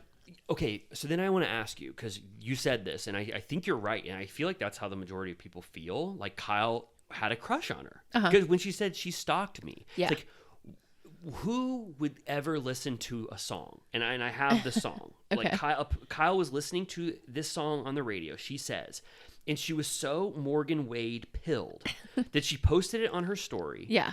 And then reached out to her, right? Or Yeah. like the team was so excited that Kyle Richards posted it, so then they immediately like got them in touch. Yeah. But I guess I don't even know where I was going with this. I guess that story as a friendship origin story doesn't make so much sense to me because it's like the power of music was that strong, Right. You know? Yeah. You know, whether or not they've actually like hooked up or whatever, I don't know, but it feels like it could also be, you know, so Morgan is sober, so that's part of it. Right. Like Kyle is desperate for people she can be around that are aligned with the life she wants to live right now. Yep. Which I think is also why she's like rebelling so hard against maybe Sutton or just the group in general. She's like, this isn't like what I want to do right now. And my behavior in the past that has been rewarded in this environment is not the world I want to be in. So she can be best friends with a girl who she thinks is really cool. Thinks is cool. And for sure. sober. Yes. And who, you know, I thought that was a Free. nice moment when she was like, if you don't want to, you know, do the weed dinner, don't do the weed dinner. Like she clearly like really respects her advice. Yeah. And is like getting permission from her to be healthy or whatever. Mm-hmm. So I think maybe it's not even sexual. Maybe it's that like, you know, like sort of like a girl crush. She, you know, lifestyle wise wants to follow in her footsteps and she thinks she's like an aspirational person. She's like unencumbered and free. Yeah, a like free she's like, spirit. I like to roll with you. We'll get tats. We won't drink. We'll say like, fuck my husband, my like, fuck men. We'll say the word fuck. Yeah, like Fuck. she just like feels like she's having a midlife crisis kind of. Not in the most destructive way, but more like she's having a rebirth of sorts, where she's reassessing the way she wants to live, and it feels like And Morgan Wade to her Had an aspirational. represents that vision. Okay, so then where does is that then saying that like crush means like I really respect this person and want them around? It's like it's more of like, do you think it's like a platonic crush?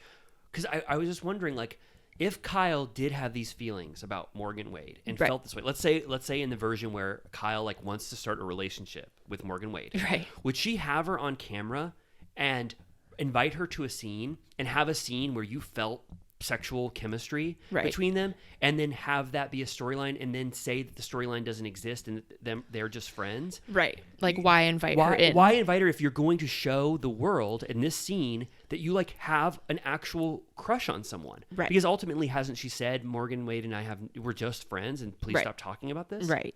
Yeah, I think there's something weird about it. Maybe it's like because we don't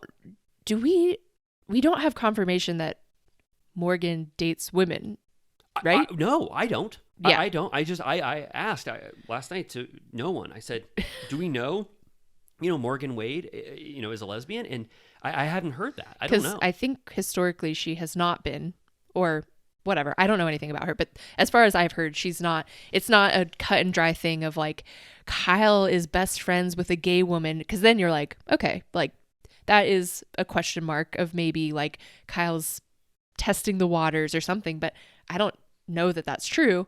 So I think it's just kind of maybe a weird thing where maybe they're a little codependent.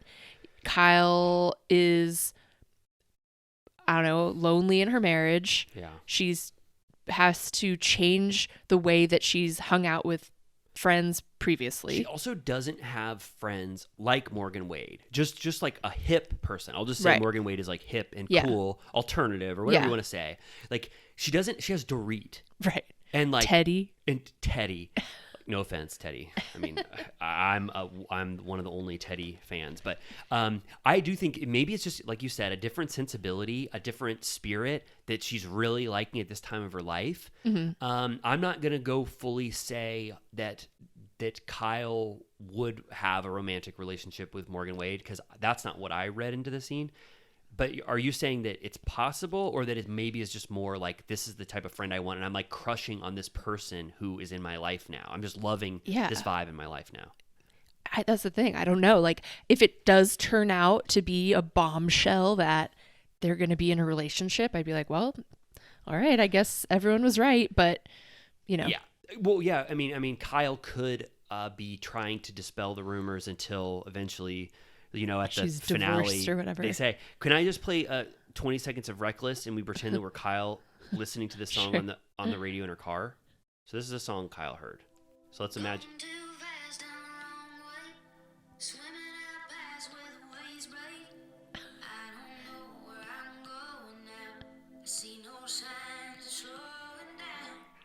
It's kind of Miley vibes. Yeah, that's when I played it last night. I thought her voice sounds exactly like Miley Cyrus. Yeah, and that's where the I think that's my Kyle should voice. just be friends with Miley.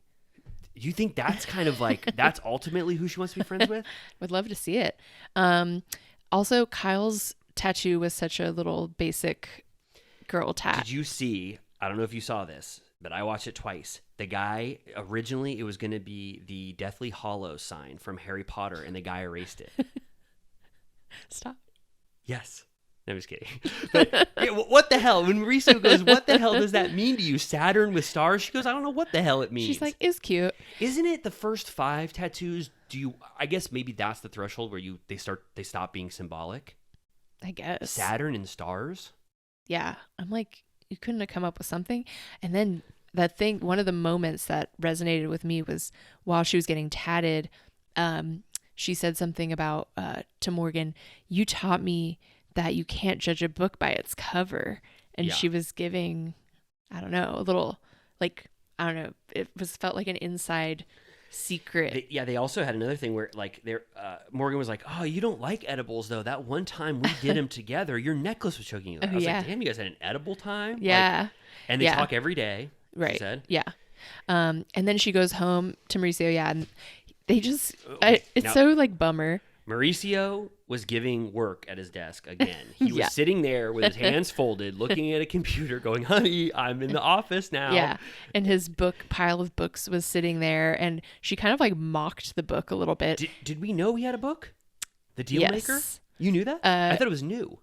It's been out for a few months because Jimmy downloaded it as a gag one time when we were driving on a road trip, and we listened to the first like 10 minutes, and I was like, I can't listen to this anymore. Well, okay, why? It was just boring. Oh, and like, it's about his business. Okay. Oh, wow. I thought that was new and it was going to be a release now. I'm looking at it right now. The Dealmaker: How to Succeed Like Mauricio and Have the Best Marriage of Your Life.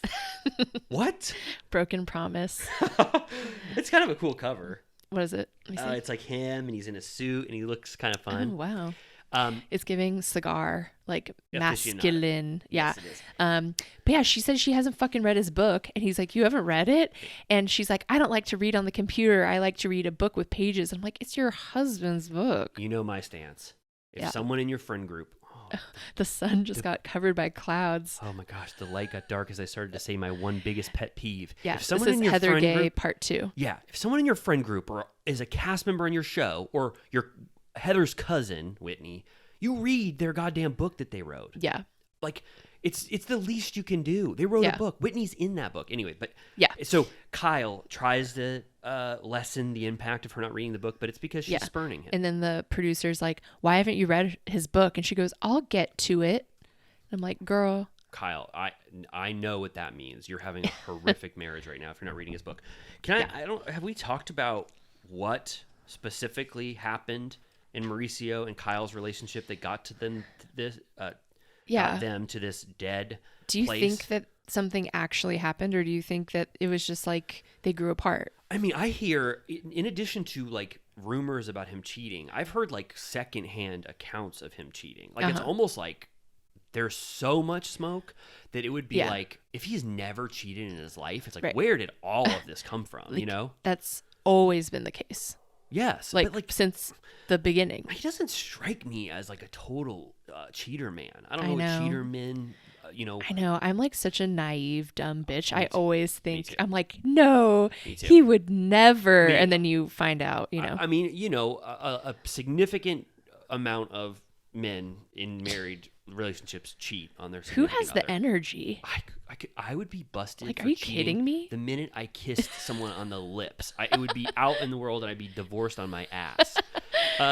Seriously though, like, you imagine we were talking about this with Vanderpump. I'm like, the energy it takes to lie like that. Yeah, you have to be so deceptive. I mean, the things that Tom Sandoval was doing to get Rachel, and then the telltale heart guilt that you would just feel all the time. Oh yeah. I mean, you'd feel horrible.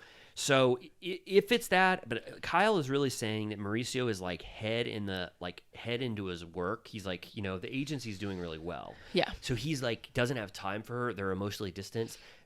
I think she mentioned that like she had a loss in her life, like a friend. Oh yeah. Passed away. Yeah. And he wasn't there for her. So I feel like it's just she mentioned that, I think, on maybe it was at BravoCon. I like totally forgot because she doesn't really talk about it. That would have been probably a big storyline for most people. Her best friend of like 20, 30 years or something like that committed suicide. Yeah. And I don't know if it was even mentioned on the show. It might have happened in between seasons.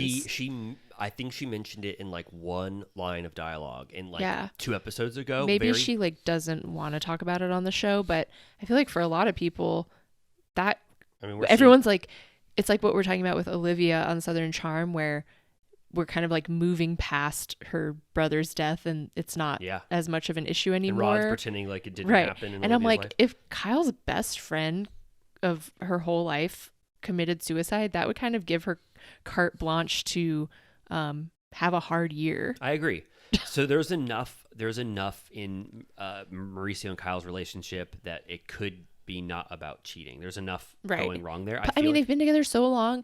Half of their kids are moving out. Like, it's shocking that any marriage can sustain for that long. So I don't need a reason, but maybe there is like a specific reason, but I think it could also just be wear and tear, Yeah, wear and tear. I think you're right. You really feel their distance here. Mauricio's like, you got another tattoo? It was my name, right? He goes, no, it wasn't your name. I know. And he's trying to like make it nice. Like, he's like, well, I hope I get to see it. And she's like, you're seeing it right now. And he goes, no, naked while we're making love to each other. And she goes, I don't like, think so. Nah. Let's not talk about Sutton's. The matchmaker is dumb. I was happy. For some reason, I was very optimistic about that storyline. I don't care. I don't think Sutton's really doing this. No. Also, the matchmaker is horrible. I mean, I know. I'm sorry. I know you listen to Turtle Time. Like, but annoying? No, she's just. Or just bad at her she job. goes, Sutton. Okay, I've learned some things about Sutton. She's like, once you pop the hood on her trunk, and Sutton's like, don't refer to me as a car. And she goes, she doesn't want a billionaire. And Sutton's like, I didn't say that. And then last week, the matchmaker said something like, let's let the guy drive the car. She keeps using all these car metaphors. And Sutton's like, I don't want the guy to drive the car. So it just feels like this matchmaker is so off base with what Sutton wants. But Sutton's also impossible. She vetoed a guy for his outfit. I know. I know. I wish that guy had changed his outfit in that And then photo. Dorit's like, let's list everything that sucks about Sutton and talk about that. Oh, yeah. So I guess that's worth talking about when, for some reason, Sutton brings Dorit to have this. Well, I guess because Dorit had like offered advice about her dating or whatever. Right. So she brings Dorit. And Dorit really goes in on her, I think, in Kyle's defense, sort of picking on Sutton. But then, okay, low blow number 1. Sutton goes, if Dorit fell in love with PK, maybe I need to not be so picky. Yeah.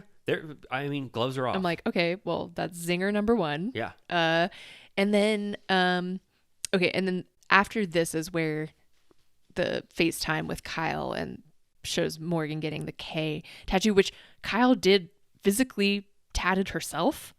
Yeah. I think, right? And I'm like, is that guy gonna like lose his license? Are you allowed to let people do that? Yeah. You are. Yeah. I mean, it looked good. She did a good job. Or do you think she just did like the outline and then he did it? I think so. Yeah. There's no way Kyle trusted herself to actually tattoo Morgan Wade. I was surprised Morgan Wade let her just put a K on her. I know. But Every I think kiss she has begins with K. What'd you say? Every kiss begins with K. Is that the K Jewelers theme song? Yes, Wow, and it relates to this, right? totally. Yeah. Okay. Are we at CBD party? Yes. Okay. There's Wow, a I mean, new I feel girl. like, have we've been on Beverly Hills for a bit, right? Yeah. Okay. I guess that means it was good. Yes, it was good. Okay. So there's a new girl in town, Anna Marie. And I found her first scene to be a flop. She's trying real hard. I did not like that she paused everything and said, I don't know any of you all, and I'm just meeting you now, but why can't we all just get along? I know. It was so clearly like, I want to have a huge moment in my first scene. Yeah. But she does share Kyle's mom's birthday, Oh. which made Kyle gave her goosebumps. And she said, that means you're really fiery? Yeah. Okay. Um, Something to think about. And then Sutton, for some reason, is with Cynthia Bailey. Yes, Cynthia Bailey is there, but she's not really remarked upon. It's just like, of course Cynthia's here. And this is a CBD party because Kyle says, hey, I'm not drinking and everybody's giving me a lot of shit. So let's go on the other side of the world and I'm going to have a big CBD infused or THC Even though infused. like 80% of the people didn't participate. And even Kyle did half of the recommended Everyone dose. did half. No one did the full. Dorit did 0.1. That would be me. I'd go, can I do 0.05? Yeah, I was like, how did they even dose that? I feel like they probably just didn't do it. I mean, no one wants to be high on camera. Yeah. Southern Charm did this. I don't Yeah, know if you recall. I remember. And then Shep- Catherine got really pissed. She got pissed because, yeah. 'Cause I she's don't wanna get sober. into it. Yeah. Okay, so Sutton immediately talks shit on Anna Marie's dress, which was just know. kind of rude. I know. Yeah. Okay. Yeah. I wasn't ready for that. I'm not ready for full, like, she was like, Erica wore that 2 years ago. I thought that dress would be in the garbage bin of history. I know. She goes, they're still making that dress? I was So like, I mean, okay. So whatever, maybe 3 days went by and Anne Marie already did something horrible to Sutton. So she's like getting her licks in now. Yeah. And then Crystal is trying to be rude again in her confessional, and it's a total flop. And she goes, Anna Marie talks a lot and asks a lot of questions. This bitch is nosy. I was like, Yeah, it was nice try. Moving on. It's just like she's reading up a teleprompter. It's like insert shade for Crystal. Yeah. This bitch is nosy. So it sounds like, is her name Anne Marie? I think it's Anna Marie. Okay, Anna Marie is the new Fox Force 5, obviously. She's already aligning herself with Kyle. She's going, why can't y'all get along, Sutton? Yeah. You stop that now. So so Crystal and Sutton already hate her because something has already transpired. She's there to defend Kyle, obviously. Yeah. And then Kyle's like, Camille and Denise are coming, and Faye is like, oh God. And they use it as an opportunity to do a flashback to Dinner Party from Hell. Kyle says, all we need is an electronic cigarette, which I always love to revisit that episode. Me too.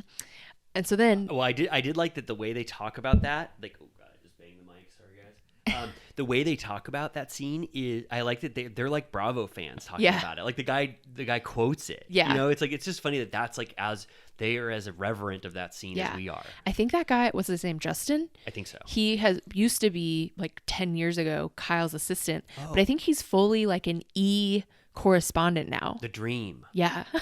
Like I think I see him on TV all the time. I'm like, oh, he made it.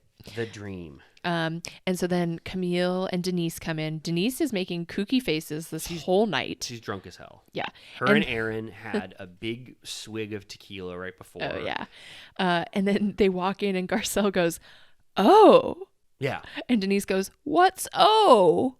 Because I think that no one understands how Denise is getting put back in the mix right now. Right. It's weird. I think Garcelle invited Denise legitimately as a friend to her premiere, and Denise showed up and then got on cameras almost accidentally. And then this one is like, hey, Denise, if you want to be back in the mix, we can invite you to CBD dinner. Right.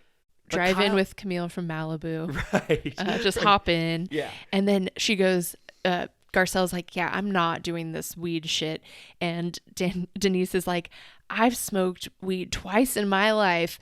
I'm not going to say who I did that with. And then like winks at the camera. Like Charlie. she's just like yucking it up. Yeah. What's it? Yeah, Charlie Sheen.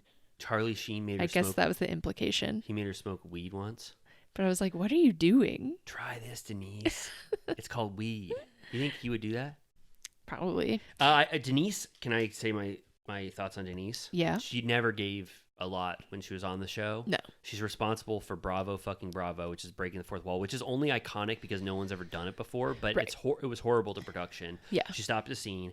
She was only interesting for her and Aaron being full-blown QAnon conspiracy theorists, like trying Yeah. to take the energy from rocks and believing that they should have tinfoil hats. And like, they met because he gave her like a happy ending as like a doctor yeah, or something. that was iconic. I want to see more of that. I wish Aaron was here, and I wonder how he's doing. I mean, Yeah. there's been a lot of new conspiracy shit that he could be tapped into. Right. They were in scenes driving around Los Angeles thinking they were followed by like government agencies. He said the cure for cancer exists. They Oh, just yeah? don't want you to know about it. Right. He was like, I mean, And then he was like on the verge of like screaming at all the women all the time. Oh. But she didn't even want to be at this weed party. Remember at the beginning, she goes, should we go to In-N-Out Burger? So it makes me think producers just said, Denise, if you feel comfortable going to the premiere, come to this CBD dinner. But she doesn't bring a lot.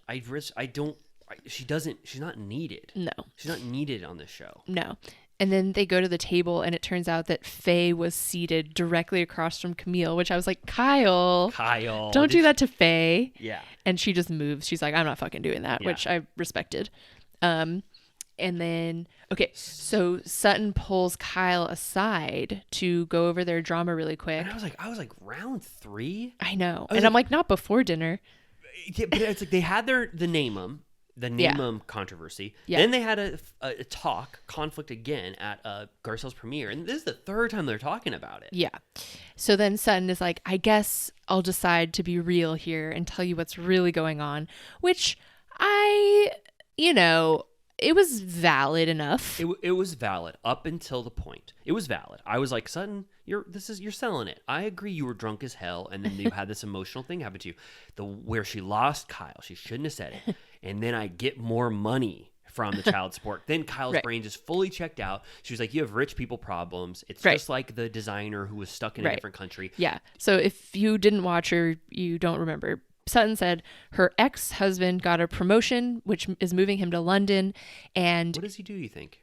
I don't know, she implied it was something very important, which I assume it's just like finance. It's giving promotion to London? Yeah. Whoa. Major. And so he basically was like, well, obviously that means you need to move with our son. Mm-hmm. And she didn't want to do that. And so now he's moving.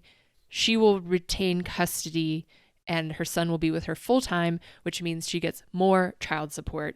And so ultimately, I understand the Yes, point. she The should- point is that that's dramatic Yes. and stressful Yes. because she has to work out those details. She has to deal with her ex. Yes.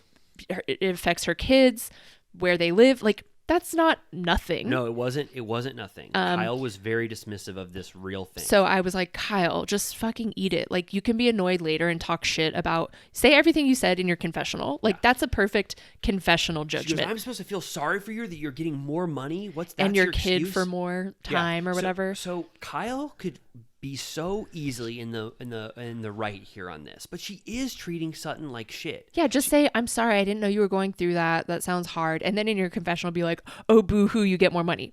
That's a perfect confessional. Yes, but then in Kyle's defense, and I'll defend Kyle, she thinks Sutton is weaponizing Yes. the drama of a conflict in her marriage that she's going to let it out at any point. And the reason why she brought it up when she was drunk as hell was because it's like, I'm holding this over your head, which Yeah. is true. That's what Sutton did. Yeah. And I don't know if I buy this Sutton and Kyle true friendship, because the way Kyle treats Sutton, I feel like it's like we were never really that close. Right. And Sutton is like, no, I'm a real friend. You confide in me. I don't know if Kyle views Sutton that way. Right. Yeah. Well, Sutton gets another dig in here where she's talking about how important her ex-husband's job is. And she goes, it's a big job, a big promotion. She goes, I'm not talking selling houses. And I was like, I'm like, okay, so what does he do? Like, what? I'm sure whatever it is, it's something immoral. Horrible. He's like a lobbyist for, I don't know. Let me see. Well, I'm going to look it up for 1 second, but. Okay. Well, so Kyle's like, you're that out of touch. Like, she basically will not give her an inch on this, which I understand why Sutton was shocked. Like, I think Sutton came to the table assuming that she would be met with empathy immediately. Like, she was like, well, I'm just going to tell her what I'm going through and that'll be that. Yes. And Kyle was like, boo, I don't fucking care, you loser. Yes. But so Kyle is just like, she's like, it's just an excuse. It's just an excuse or whatever. So Kyle just really wants to get at, you're a drunkard. Right. And then Sutton goes, what's your excuse? Yep. Which, And then, well, we already said it, but Kyle said, were you drunk off your ass and you drank too much grapefruit juice and foot medicine? And that's too much. Yeah. Right. So he goes back to the table. Yeah. She leaves immediately. And then Crystal goes, just to like, if I'm going through this, Crystal goes, talk about what you were talking about in the room now at the table, because I need a moment for a second. Yeah. And then they cut to the chef in the kitchen. He goes, should I go out there? And the other guy's like, no. Right. Yeah. Which I always love when they show the staff I love that like too. being like, I love that too. But yeah, so then they're talking about Kyle's like gym shit and her no drinking and all of that. And Kyle goes, don't get me started about like my exercise and health and whatever when you don't even eat. Can I be a little stinker? Yeah. I thought it was justified that Kyle brought that into the universe. Sure. Because Sutton put it on the table that they can talk about eating habits. Yeah. Like Sutton is that's the thing. It irked me. I didn't know about her eating problem, which, I mean, that sucks. I don't know what the deal is with that. But when Sutton was giving her shit in Vegas, I was like, it's one thing to like chide your friend about, like, I would also goof on my friend if I was in Vegas and like our friend Lindsay would totally go to the gym. Like, she just would. Yeah. And I'd be like, you fucking bitch. Like, I'm ordering room service. And I would make a joke about that. So you'd be like Erica and Dorit. Sure. But like playfully being like, good for you. But like, I'm not fucking doing that. Like, you can make fun of her for it. But Sutton is like, it's sinister. And I'm like, Sutton, I don't think you can lift a 10-pound weight. So shut up. Yeah. Like, you are not like the picture of like, I don't know, wellness that you have any ground to stand on about Kyle's At life. one point she says, I wish I could do her voice, but I don't trust myself to do it. But she says something about how Kyle's on the highest pedestal in all of the land, right? Do you remember when she says that? Yeah. She's like, but you don't ever talk about your personal life. Right. That's a mighty high pedestal you're on. You remember that part? It's scary. It was very scary. A part of this too is that Sutton did get a lot of shit from Kyle for the last however many seasons Sutton has been on. Kyle has treated her with disrespect, like she's an aloof loser. Mm-hmm. And I do think Sutton, as she's gotten more powerful and been on the show longer and has been sort of the rival to Kyle of a different group, I think she's now using this opportunity to bring it to Kyle, back to Kyle, to kind of give Kyle what she gave Sutton for a while. Right. Yeah. So then, Anna Marie is like, you guys aren't saying anything to each other. Like, I don't even know what the fuck you're talking about. So then Garcelle goes, they're talking about Kyle's marriage. Like, that's the secret elephant in the room or whatever. So then they're talking about the wedding band or whatever. Kyle's like, I bought it for myself. And then she's like, what do you mean by that? Like, which I'm also curious about. I'm like, so what does that mean if she's wearing a new ring? Like, what are you saying that's about? And Garcelle goes out on a limb. I don't even know if this is actually what was being said, but she goes, I thought it was a makeup band. Like Mauricio fucked up and he had to buy you a ring, which I was like, oh, I didn't know that's what you were saying. And I had never heard that term before. It's right. Interesting that they all had their different versions I know, of love makeup bands. Camille was like, I got cars. Garcelle's like, I had a diamond cross. This is a thing. Like, it's like cheating husbands. If you're rich enough, you just get a big, huge gift to like. Guess. See, I mean, worth it. I think Erica had some shit she got. worth it for the cheat. Yeah. Yeah. I mean, if you hate your husband anyways. Yeah. Garcelle was good in this moment because it was kind of just like, I'm gonna just say what the hell. And also she had a very funny line when Kyle goes, "Where the hell did you get your necklace?" That's like if I asked you, "Where'd you get your necklace? Where'd you get it?" And she goes, "Zara." And it was just that like broke the whole. Like I was like, we can move on now because that was really funny. That and perfect comedic timing for Garcelle. I will say so Garcelle is so real for that. She wears cheap clothes. That was awesome. I was proud of Garcelle there. And Kyle's giving a fucking evil eye to Sutton in a way I've never seen. There is something about Sutton that Kyle can't stand. And it's been lingering for a long time. And it was, I mean, I'd have to watch the seasons over again, but just there is something about Sutton that Kyle like it's does interesting not like. that Sutton lived in her house for so long. Like, and do you think burned it there's down. anything there like about it? Because she burned it down. Maybe she was drunk on grapefruit and maybe that's the and secret. She burned their beautiful house down. And then so then Kyle's like, you know what? Like, fine, I'll fucking tell you. Like, when I drink, I wake up depressed. And I can't afford to feel depressed right now. And I was like, well, that's, kind of case closed. It's not going to be case closed, but that's like a solid, be like, drinking makes me feel like fucking shit. I don't want to do it anymore. That's real as hell. Like, okay. Like, I don't know why someone needs to fucking scream that out to you. I don't know why they're being so weird about her not drinking. Yeah, Kyle's bringing it. The episode ends with her saying that, being honest about herself. She's also honest about a rough year. What do you think rough year translates to? It obviously means they're having problems. Sure. It's just how big are these problems? So I think Kyle's being honest. I think Kyle is also being is right that Sutton is these are veiled threats that Sutton is like, I'm going to talk about an affair pretty soon if you don't do something different. And so I don't know. I'm such a fan of Kyle this season. I think she's really going through it and really bringing it. Yeah. Fiery. That was great. I think we should just end Turtle Time now. I mean, we've gone quite a journey. For Salt Lake, should we just do sort of like top line? No one will be mad at us for just going top line on Salt Lake City and then giving Winter House the Winter House minute treatment because there's not a lot to say. But Salt Lake City was good. There's stuff to say, but I think we can breeze over it. Icy apologies. Yeah.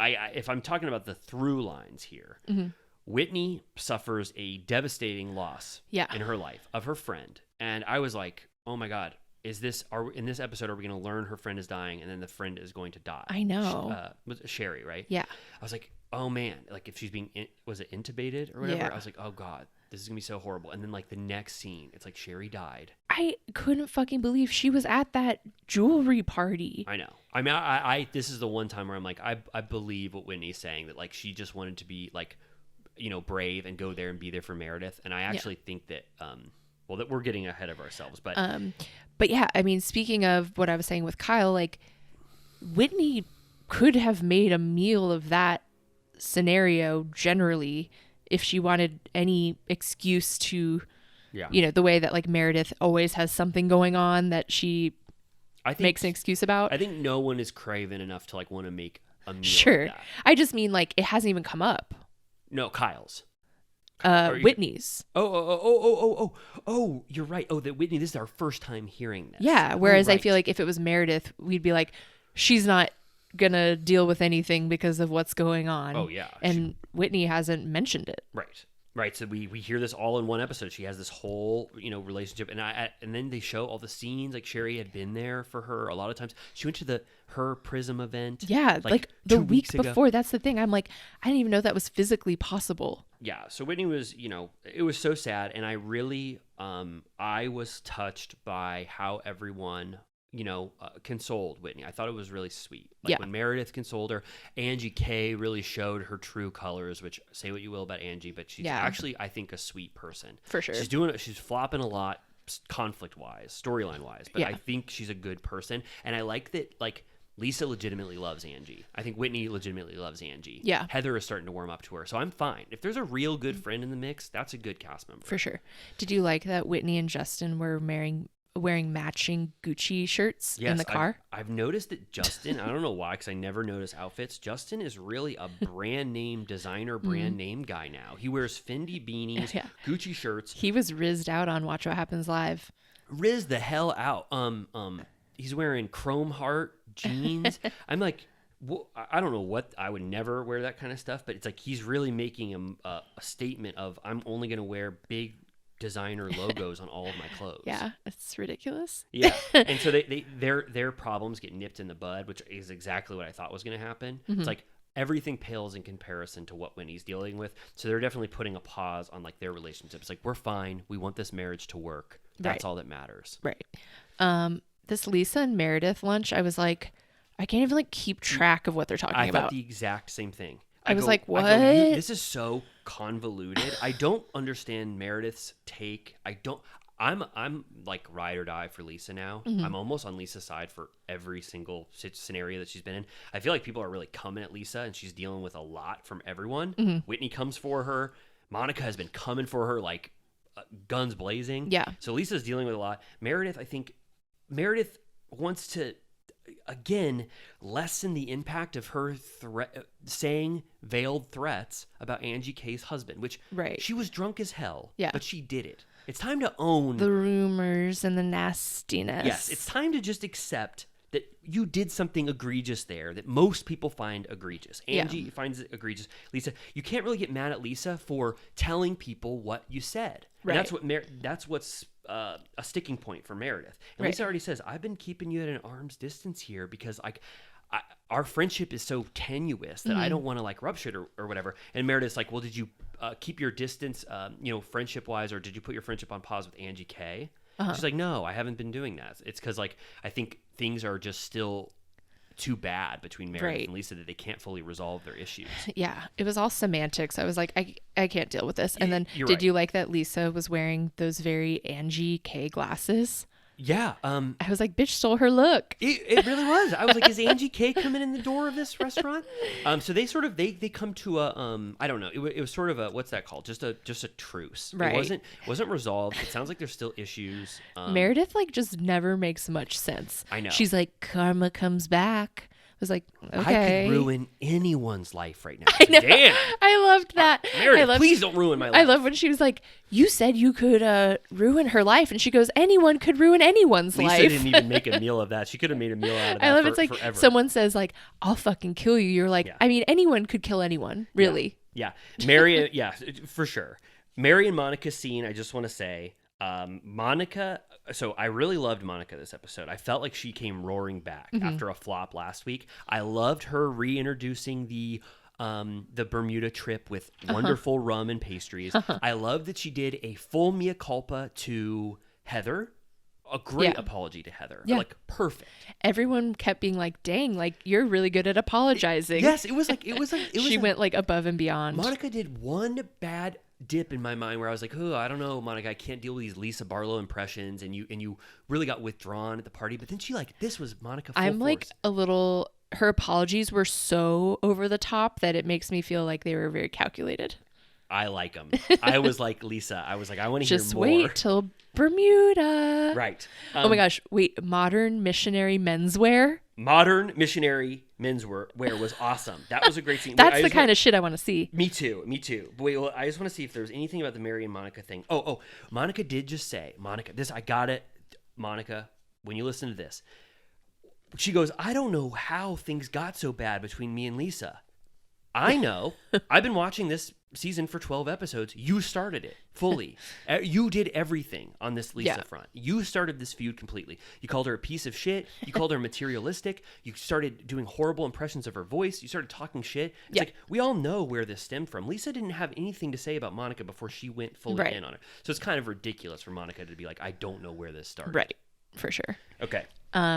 Okay. Yeah. Lisa and her family go shopping at Modern Missionary Menswear, which I'm like, if I was like on a road trip or something and I drove through Salt Lake City and I saw that, I'd be like, I'm taking a picture. That's crazy. This scene could only happen at Modern Missionary Menswear. This was a beautiful scene. I want to say it from the onset. Yeah. This was beautiful. This Lisa, her family scenes, she can be on her own. This hit hard for me. I loved this. I love that she kept pulling options that were like, it would be like a zoot suit, and she'd be like, how about something like this? Yes. And the guy would be like, yeah, that's really more for like prom. Yes. Now, why in the world, in my non-Mormon pilled brain, do you have to go to a special store for clothes that to me looked very much in line with clothes I've seen in my life? Yeah, go to like Macy's. So is there... I think it's probably just like... You support a missionary store?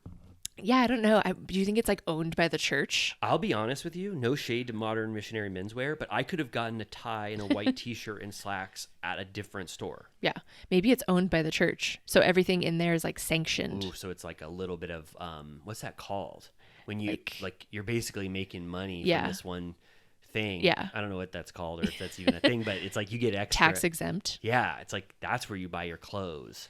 It's like how when you're a Girl Scout, there's like special troop stores where you go and buy the patches and the vests and stuff. Yeah. I don't mean this dismissively, and I don't mean this like, ha ha, this is so weird that this religion does this.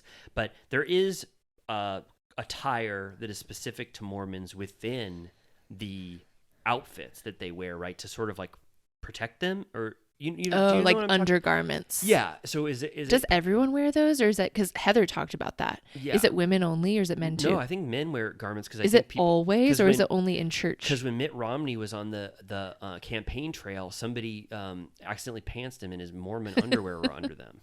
So I think. Do you think he wears like overalls on his like Mormon boxer shorts? Yes, and again, I'm not saying this like, ha ha. I think it's a real thing. Yeah. So is it possible that these menswear clothes, there's a full section of undergarments that Lisa didn't even want to show? Maybe they're built in, and that's why the clothes are special. That's what I'm alluding to. And if I know we have a huge Mormon fan base. If you listen to this, I'm not trying to be irreverent. I'm trying to just say, is that possibly the reason why this happened? Yeah. This store exists. I mean, again, we don't want to offend the Mormon church, but I have a hard time in my mind. I always am always thinking about Scientology. Me too. Alongside it's it, hard to they're not compare them. youthful religions. they don't have the longevity of some of our classics. One could call it very man-made, specifically. Yeah, they don't have the legacy of some of the more traditional religions, so they're easier to sort of poke fun at, I guess. Sure. Right? If one was inclined to do that, which I am not. But yeah, I love that, and it was sweet. You know, she was just saying, oh yeah, right. She was going to be emotional that he's going to be gone, and then she goes, "Remember when you were little, you used to say your heartbeat went to mom, to mom, to mom." That almost could have gotten tears coming out of my eyes. I thought it was so sweet. I thought Jack had been a little bit of a shit, like to his mom. I don't like when teenagers are mean to their moms, and I think that's what's going on in Beverly Hills too. Yeah. But he was actually sweet to his mom. He was like, I think he kind of cried a little bit. He did. Yeah. When she said the heartbeat to mom, he like got sad. He was like, when I'm gonna come back from Colombia, I'm gonna like savor my life so much more. And then Lisa puts it like, he is evangelizing, so like you can be dismissive of that, but she's like, he's also going to do a bunch of things like spread what like they do community service things too, so it's not just evangelism. Yeah, I'm not, when I see little Mormon boys out on the street, I'm not concerned. I'm like, go boys, have fun. I say go boys too. Boys too. Also, we got a comment from a turtle cutie that said his visa issue could be valid. Like apparently they do just put you in the U.S. until they figure it out. It is valid. I have an update. Oh. He was spotted at the airport. He finished it. His Anaheim journey, Irvine journey is over. He flew from OC to Colombia, Bogota. There's a Mormon boy out of the OC. There's a cougar on the loose. Out of the OC to Bogota, and he's out. It was real. It was real. Lisa just didn't share the nuances of that trip, but it's real, and he's there now. This is sort of skipping ahead, but did you think it was a little much when Monica burst into tears at the thought of him going to Colombia, even though she said she actually has no connection to Colombia? She was shining Lisa on almost egregious. I'm telling you, she's doing a whole song and dance to get back in these good graces. Okay, you know what? You've been right about 90% of what you've said, and I've been right about 10%, so you're probably going to be right about Monica, but I thought this was the Monica comeback tour. Sure.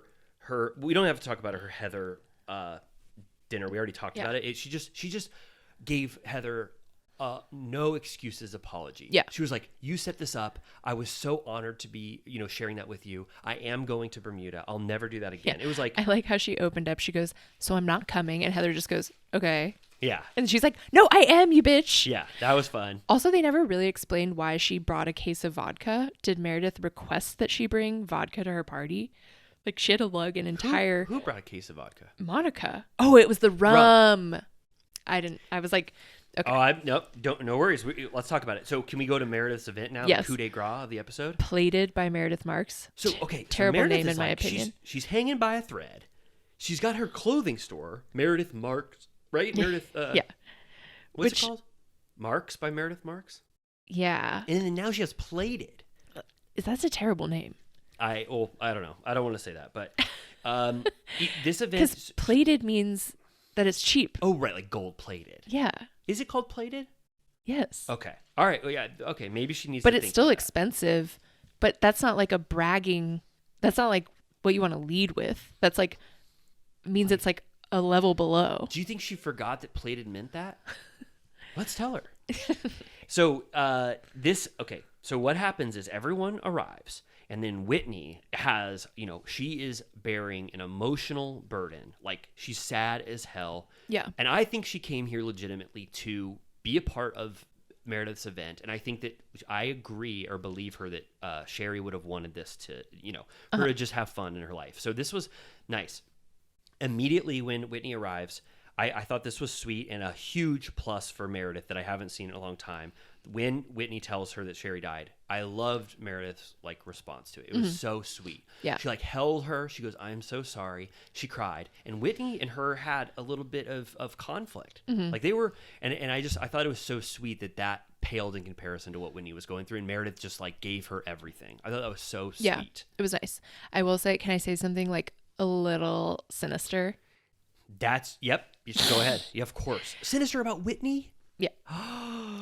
Sure. I think that there's a small part of her, if not a bigger part, that knew, first of all, that she would gain favor by attending despite her tragedy to Meredith. I'm going to call back to, remember when she was talking on the podcast about Justin, and she used their most trying example as what she did for him. Yes. She was like, I was there for him when his parents died. So I feel like she's like, look how strong I am and what a good friend I am that I came anyways, even though I feel like she wouldn't miss it. She wanted a little of the bravery that would come from and then the she assumed made a meal out of Lisa responding inappropriately. So, okay. I feel like she's if it's the thing is, it's I'm being a bitch because you should be able to do whatever you want when you've gone through that so recently. You can't respond wrong, respond however you want. But it felt to me, at least moderately, she's a little self-righteous is what I'm gonna say. Okay, I agree with you, and I haven't loved Whitney's arc this season, and I don't ultimately like what she does with Lisa. I could see a world where she just wanted to go to an all cast and she used Sherry's love of fun to justify it. I didn't think that, but then she did sort of use this occurrence, this devastating thing that happened to her life, and made everyone think about it in different ways. And Lisa got the full brunt of her emotional burden, you know, immediately. So, but I do agree that Lisa flubbed the intro. I feel like you do need to the first thing you say is I don't concur with it. Can we talk about it now? You think it was fine? Yes, let's do it. So, but I was confused because the first thing that happened, it felt more like there was chaos. There was okay, go. Yeah. No. So everyone has their own way of greeting Whitney through this. Monica does a good job. Angie had already done her due diligence over the phone. Meredith did a great job. Heather hugged her and said, just compartmentalize it. It'll help you or whatever. I don't know what advice she whispered in her ear. And then, Lisa goes up. And I think Lisa had done enough morally on her end before this party. Right. There was flowers, the phone call, the talk, that she did not think that Whitney would want to possibly talk about it. I feel like Lisa has the receipts to show how much she already did this. And I believed her when she said, I wouldn't want to cry at a party. Right. So I don't know. Do you think if she would have gotten the flowers right before she left, there would have been no problem? I think if Lisa had not given a gift to Heather right in front of Whitney, to me, the true thing is that Whitney is grieving. These two truths are real. She's grieving. She's hurt. And Lisa's new relationship with Heather is something that Whitney is jealous of. Sure. I'm saying it. Yeah. I'm officially saying it. I think she that's wants what Lisa thought. She wants Lisa's love. Lisa's the most powerful member of this cast. She is the snowflake holder, in my opinion. Heather and Whitney, Whitney knows deep down that Heather and Lisa are going to ultimately be better friends than her, Whitney. And I think Whitney has had a grudge against Heather's popularity ever since the show started. I feel like she feels like she's in the shadow of Heather. Mm-hmm. And this rift she has with Heather is to try to be powerful on her own. Yeah. So when Lisa goes up to her when she's grieving and doesn't console her, doesn't give her all the love, yes. and does to Heather, that broke right. Whitney's brain. Which is what I'm saying is like she kind of showed up in like a freakum dress to this party and was like waiting Define for her. freakum. Like she was like glammed the fuck out. Okay. Like, which is fine, but like I feel like she showed up glammed and was like ready to receive her sympathies, which I'm like, you kind of like, maybe you should have just like showed up, showed your support, and bowed out. I feel like she was waiting to see if everyone reacted correctly. This is an audience question. I think this is a real little turtle cutie moral conundrum. I could go both ways. Yeah. I was giving hashtag Whitney. What would it be? Fake shopping for sympathy. Hashtag shopping for sympathy. That's a great one. And I don't know what the hell mine's going to be. Whitney, what would mine be? True pure of heart. Thank you for doing both hashtags. Hashtag Whitney pure of heart, or hashtag Whitney shopping for sympathy. Can we do that? Yeah. Because this is a huge divide. Like, and I think it could be somewhere in between where she showed up to, say, this is my job to be on this show. I'm still going to go. Yes. Sherry showed up to my shit. I'm going to show up to my work event. But then she got there, and when everyone wasn't like fawning all over her, she was like, wait, fuck you guys. And specifically Lisa. Lisa is the one that did it. And for some reason, the fact that it was Heather, she keeps saying like, you guys just became friends. Like she's like trying to lord over her friendship over Heather and Lisa's friendship, which I'm calling it now. Lisa likes Heather more than Whitney. Yeah. They're just more alike. The thing is like Heather at this point is very like light and fun. Yes. And I feel like Whitney used to be like that. And now she's kind of like, bummer. I said this to you before because we haven't talked about Salt Lake City until this season. Whitney and Heather were a powerful duo. They were the alliance first, Lisa and Meredith. And then Whitney at some point said that Heather like cut her off when she was trying to tell a story at dinner, and has just been 2 seasons of strife between them. Yeah. And that's why she's not reading her book. That's why we don't even know if she went to Heather's event 2 episodes ago. Yeah. She like just threw Heather away in her life. And I think that's egregious. I don't think that Heather did anything to warrant this Cold War with Whitney. Yeah. Whitney used to just be like stripper pole, like the horny one. I don't like to use these terms, and I don't know what's a better term than alpha, but like Whitney wants to be the primary diamond holder. She thinks she has what it takes. And then I watch her on Watch What Happens Live. I love Whitney. But she's not like the star of the show. Yeah. And sometimes people need to be accepting of that. Like you were saying with Sutton. Yeah. Why can't you just be the best utility player? We've talked about this. She also, she just feels like she has a chip on her shoulder that maybe we can get past, but it's kind of annoying. Also, she does this thing which someone I think on Twitter noted, which I want to credit to them. Whitney does not let someone apologize to them and does not listen to people when they apologize. She just keeps saying the same thing and railroads them with the same sentence. It's like the cursing at her house thing. She goes, it really makes me mad. That really makes me mad. That really makes me mad. And it's like, whoa, how do I get you off this? Seriously. I did love, though, that like Lisa had no idea that Whitney was low-key pissed at her. And she goes, she wants to open a conversation to talk shit about Meredith, like totally cluelessly. Yeah. And Whitney's like, life's too short. I don't have the capacity to talk shit right now. So if you don't mind, I'm going to focus on the friends in my life that, that are living. Over. Yeah. And so I'm going to go over here now and talk to John and Seth. It's like everybody goes, you want to go talk to John and Seth? And she was like, oh, okay. And then, okay, we go to the Portuguese Bermuda. And this is when gathering. I was like, Monica, I was like, you're back for me. You think she's partly sinister, and I agree. I know the shoe is. You know drop, what's to come. But I'm living in the moment with Monica. Sure. I'm as episodes are fed to me. That's how I'm making my opinions, or judging her. She killed it. She goes, let's drink this rum, let's eat these pastries, and let's go to Bermuda and have the best time of our lives. And then that's after she gave Lisa the best apology she's ever heard. Lisa was melting from her apology. It was so sweet. She said in her confessional, she was like, she wanted to make her keep going. But yeah, she was like, when I first met you, I was excited to be friends with you.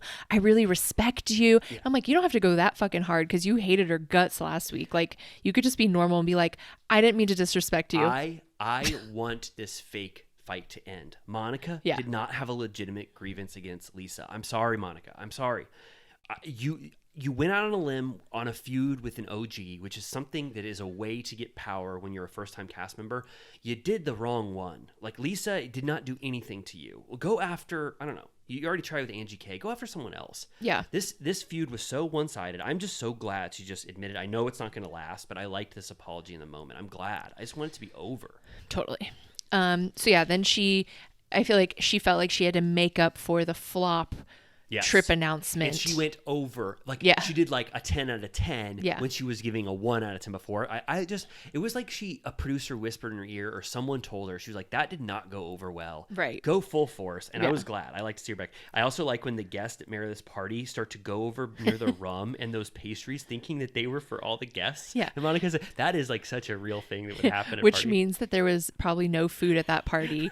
And they were like, ooh, are there like donuts? And she was like, no! But then she was like, hey, actually, Angie K or whatever didn't show up, so here's a bottle of rum and some pastries. Exactly. That was awesome. It was funny. I'm like, that would be me. I'd be like in the donut box. This party had everything. It had weird little moments of like the party energy. It had apologies. It had fights. I was like, I loved this event. Yeah. Okay, so then Lisa and Whitney, this is the end of it.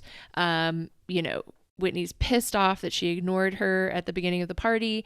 And then she's like, I literally told you that my friend died. I called you first, actually, which I feel like she really held to a high regard that she gave Lisa the first. Whitney values Lisa's friendship so much and wants her to be her best friend. So she's like, I did all these things for you, and you did the most despicable thing, which is give my cousin, who I hate, a gift in front of my face. Yeah. And then Lisa's like, I can't keep a mental calendar of what's going on with everyone, which is such a rude thing to say. I liked it. Like, I think that's fine in general, but not when she's talking about that her friend died yesterday. I think the unsung thing here is that Lisa did probably 10 things. Already talked to her about this. Did not know what specifically she needed to do at this event to make Whitney feel better when she already did multiple things. I did like when Whitney was like, does she need an abacus to keep track? Yeah. I was like, oh, an abacus. I like that. A visual picture there. Whitney goes, I don't care about flowers. I don't care that you sent flowers. I want you. And then Whitney says the thing that Lisa can't stand anymore, that she's heard 100 times in her life. Everything is about you. Right. And that's Lisa's, the thing that they come at Lisa with the most. Yeah. That you are self-absorbed and you don't care about anyone else. Yeah. Which I don't think Lisa has been like that this season. She might be a little, who isn't narcissistic, right? Anyone could ruin anyone's life. Right, exactly. But so then Whitney takes it too far. I thought. Yes. She leaves Lisa in the lurch saying, I forget what separates them. Yeah. But she goes, you only care about yourself. Yeah. And Lisa gets very upset. Fuck this. Starts taking her mic off. Yep. Or they're like, we need to check your mic. And she goes, fuck this. Like, I don't want it back on. She's like ripping it off. Did you notice that there was a pianist just sitting in the corner, not playing? Yeah. Like just practicing in the background. She's like, maybe if I sit still, they won't know I'm here. He should have done a dun-dun-dun. Yeah. Wouldn't that have been so fun? Yeah. And like, she's like, oh, I'm not putting it back on. Like, no. It was a full wall break. And this is her third fourth wall break. She broke walls in Palm Springs. She famously sort of broke the fourth wall when she screamed about Meredith fucking everyone in New York. And then this was like another one. This wasn't really, though. I don't think she expected them to keep this in because this didn't need to be in. But I just like that we saw how upset Lisa was about Whitney. That she's so tired of being accused of being self-absorbed. Right. And then it keeps going. I don't know if you saw a preview for next week, but it's Lisa goes like, Whitney, just shut the fuck up or something, because Whitney like tries to bring up this thing again. So it keeps going a little bit. All right. So I don't think Whitney was justified in doing this to Lisa, but I give her a little bit of credence because emotionally I think she was in the doghouse. Sure. Okay. I think she is reeking of someone that maybe needs to get divorced and have a second wind. She's already, you know what I mean? Yeah, she's already said she doesn't believe in monogamy. Right. Right. She revealed they've been married 14 years. So she was 20 years old when Justin had her bent over in his office in front of HR making love to her. That's crazy. Their origin story is like, I don't even want to get into it. But don't you feel like she's reaching like I think she feels like confined and like she can't be herself anymore. And I feel like I could picture her getting divorced and having like a hot girl era where she becomes fun again. She's going to. She's Yes. going to. We talked about this last week. I don't think any of these marriages on this show are long for this world, except possibly Lisa's. Lisa, I mean, I like Justin just fine, but it would be more fun to watch if she was free. I don't really like him. I just don't really care. I don't. Okay, actually, I'm fine. Justin, I know you listen to Turtle Time. Compared I to the other ones. Seth, I cannot get over his shtick. I'm like, what the fuck is going on When here? she was when Meredith did her speech and she was like, he's been here all along without fail. And he's looking around like, who, me? My ears are burning. Is she talking about me? He's so performative and over the top. Yeah. Are you ready for the Winter House Minute? Winter House Minute. Right? Ricola. Ricola. Is that commercial still on? Maybe. Oh, that's going to be loud in the mic. Yeah. I just looked at the whatever you call it. I don't think people What do you call that? The levels. I don't think people will listen past Salt Lake City. Sad. Right? Okay. I think the main thing to talk about here is Schwartz and Floody. Let's just keep it Schwartz and Floody centric. I thought Right? you were going to say, you were making a joke about like keep it short. Oh, keep no. it Schwartz. Yeah, keep it Schwartz. This episode is called Say My Name, Say My Name. So it's about Katie. You know, I didn't, when I read that, I was like, why is it called that? And I love decoding for you. And then it's like, oh, that's the only thing that makes sense. So they're having the party of their lifetime. I didn't think this party was going to continue. Yeah. Right? And Katie is venting about how Schwartz is so annoying because he can't just get over the fact of her God-given name. Yeah. You know? Yeah. I did like the moment when Jason tells Schwartz that he's dating someone and he goes, it's Giselle. She's a housewife of Potomac. And Schwartz goes, really? Yeah. Like he's like shaken to his core. He's like, are you serious? He was really excited about that. That was sweet. And then we learned a little bit, which we saw at the producer panel or whatever. We saw that Giselle and Amanda have a little bit of beef because Giselle called her disgusting for walking barefoot at BravoCon. Yeah. Which we posted on Instagram. Giselle did a photo op, the Winter House photo op at BravoCon, Giselle, barefoot. You're a barefoot hypocrite.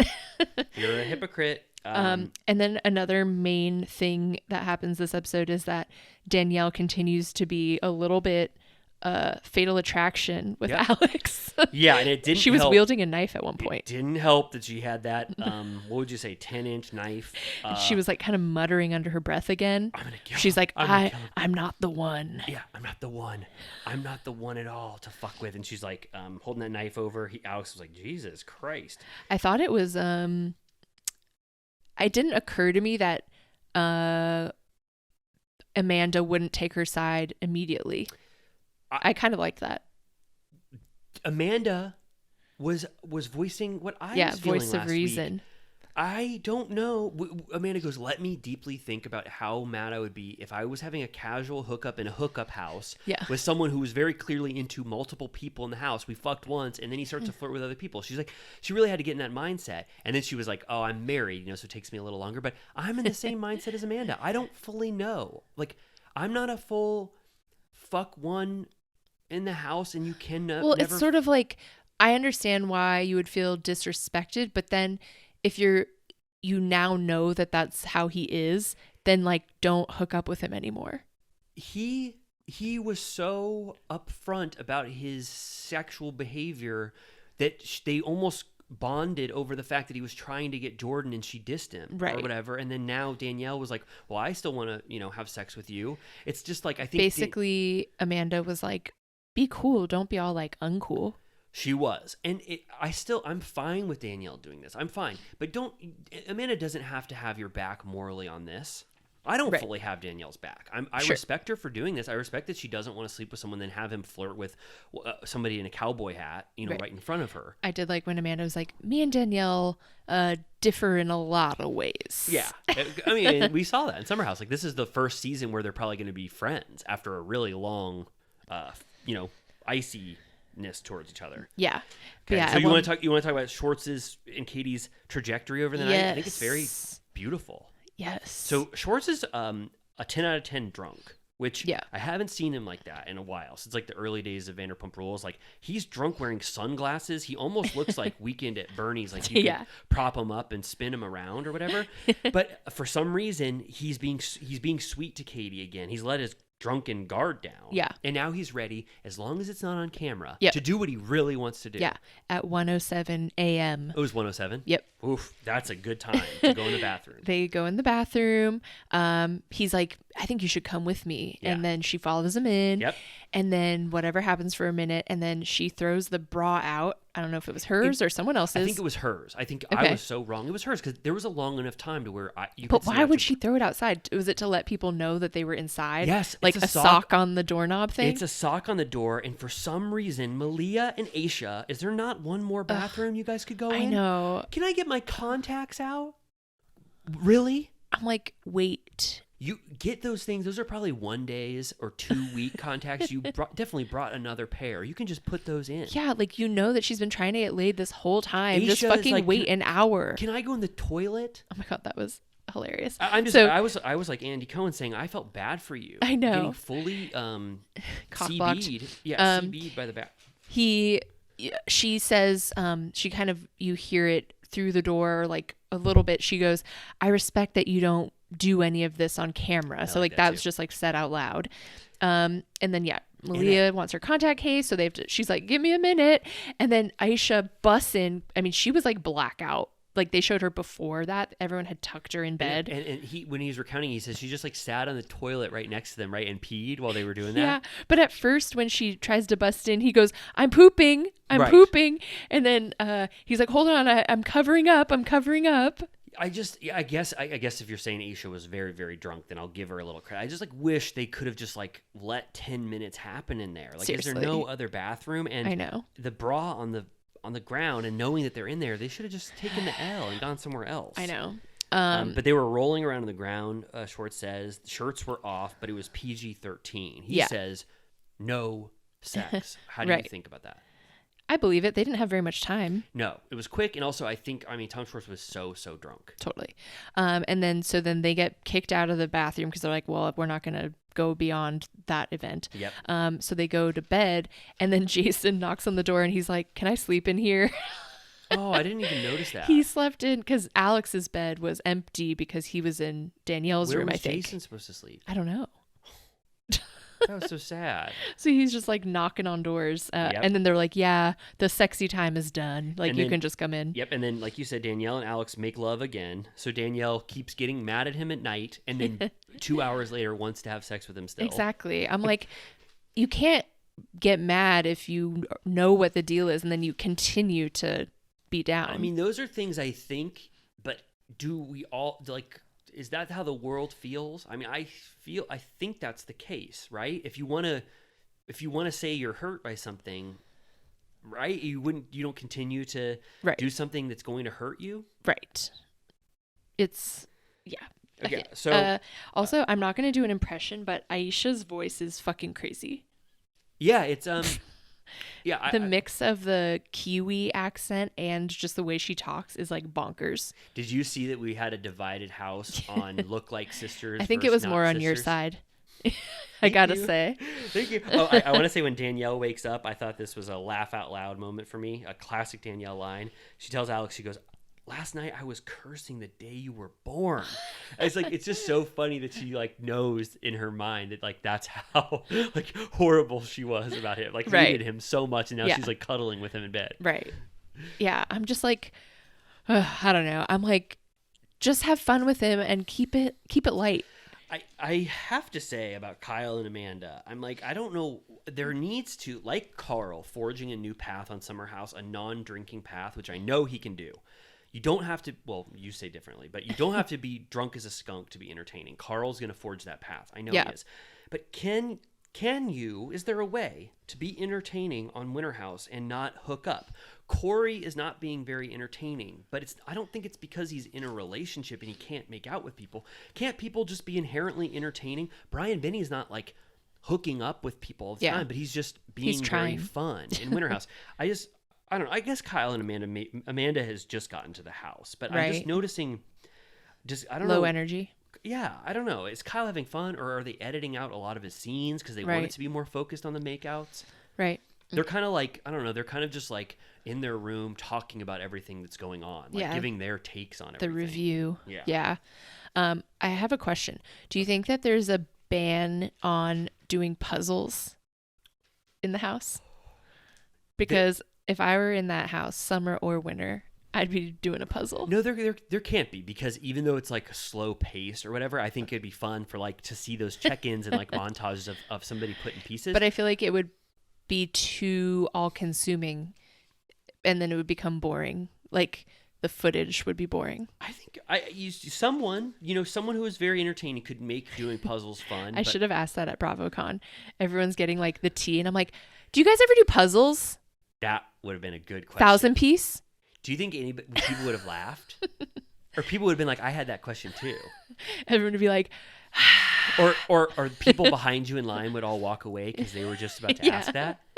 Okay, so there's two things, just if we want to wrap this up. Do we want to be brief? Yes. Okay, so flag football / Tom having to leave Katie after their beautiful night of cuddling and kissing. Yes. I thought Tom leaving Katie was actually very sweet and sad. It was sweet, and I love that he gave her a smooch. It was like, I love you, and I wish we could spend more time together, but I have to go to my nightmare right now. I have to go back to hell. Walking down the plank. And I cannot believe that we were watching the Vanderpump Rules reunion, and Sandoval, or Schwartz, had just been for 3 days having the time of his life in Colorado, and then he has to go back to that cesspool of the reunion. He's like, everyone keeps being like, I don't believe that you're going to come back. And he goes, unless I die, I'm coming back. And that was awesome too. And it is like a cliffhanger. Like, will he come back? I still don't know. Yeah. Like, will the Vanderpump Rules toxicity just drag him down into the muck and he can't come back to his happy place? Like, we don't know. But I thought him and Katie saying goodbye, I was like, this is so sweet. Yeah. Like, she goes, and I don't know if he might not come back because he doesn't know how to process his feelings for me. But he goes, he goes, goodbye, Katie. And she goes, you saying my name makes me so horny. And I was like, you guys are He was like, oh, geez. Yeah. And then flag football kind of ends on, it didn't need to end on flag Amanda football. gets fully Marsha Brady'd. Yeah, it's the high and the low. Yeah. You get this beautiful emotional climax between Tom Schwartz, and you get to see Tom Schwartz like crushing on someone, which we haven't seen ever. Yeah, he said on Watch What Happens Live, he was on after with Whitney, and he said that Andy was very nice to him, actually. Yeah, like, he didn't want a repeat of whatever Schwartz dealt with the first time. Yeah, but he said that he was so fragile going into Winter House, both because of Sandoval and because of his family stuff, that he said he hit the jackpot doing the show, and that it was a positivity vortex, and that they're all still super tight, and they have a group chat. Yeah. And I saw that they went to dinner the other night. I think there's gonna be a reunion. Yeah. Oh my God, really? Yeah. That's awesome. He said something like, I feel so honored or lucky, like it was the thing of my life to be invited to Winter House. And Andy goes, wait, why is that? And he goes, because it was just the most positive experience ever. His view of Winter House is like so interesting to me, just how sacred it is. He loves it, where I feel like everyone else, it's their Vanderpump. But to him, he's like, I have no stake in this game because there's all these people that hate me. Yes. And I want to say, credit to the producers of Winter House. I was so wrong. I said I wanted to see Sandoval in this house. Now I absolutely, that would be my worst nightmare. Yeah. I love them apart from Sandoval. Yeah. If Sandoval was there, they would not know how to play that shit. And he would not be having fun. He'd be crying. He'd be talking to everyone. They'd be having these like huge, like emotional, dramatic scenes. Yeah, it would have been terrible. Yeah, I wonder if the Winter House producers were the ones that were like, no. I think they were. Yeah. No, I think Sandoval said Yeah. Bravo or producers combo. They were like, that's not the vibe for Winter House. Right. This is a fun, lighthearted thing. And I think Schwartz wouldn't have wanted Sandoval Yeah. there. It's like a good thing. I think it kept him alive. Also, we didn't talk about Hub House was in the crowd. Who was she there with? Justin. But why? I don't know. I think she just said, is there an extra ticket to watch my episode?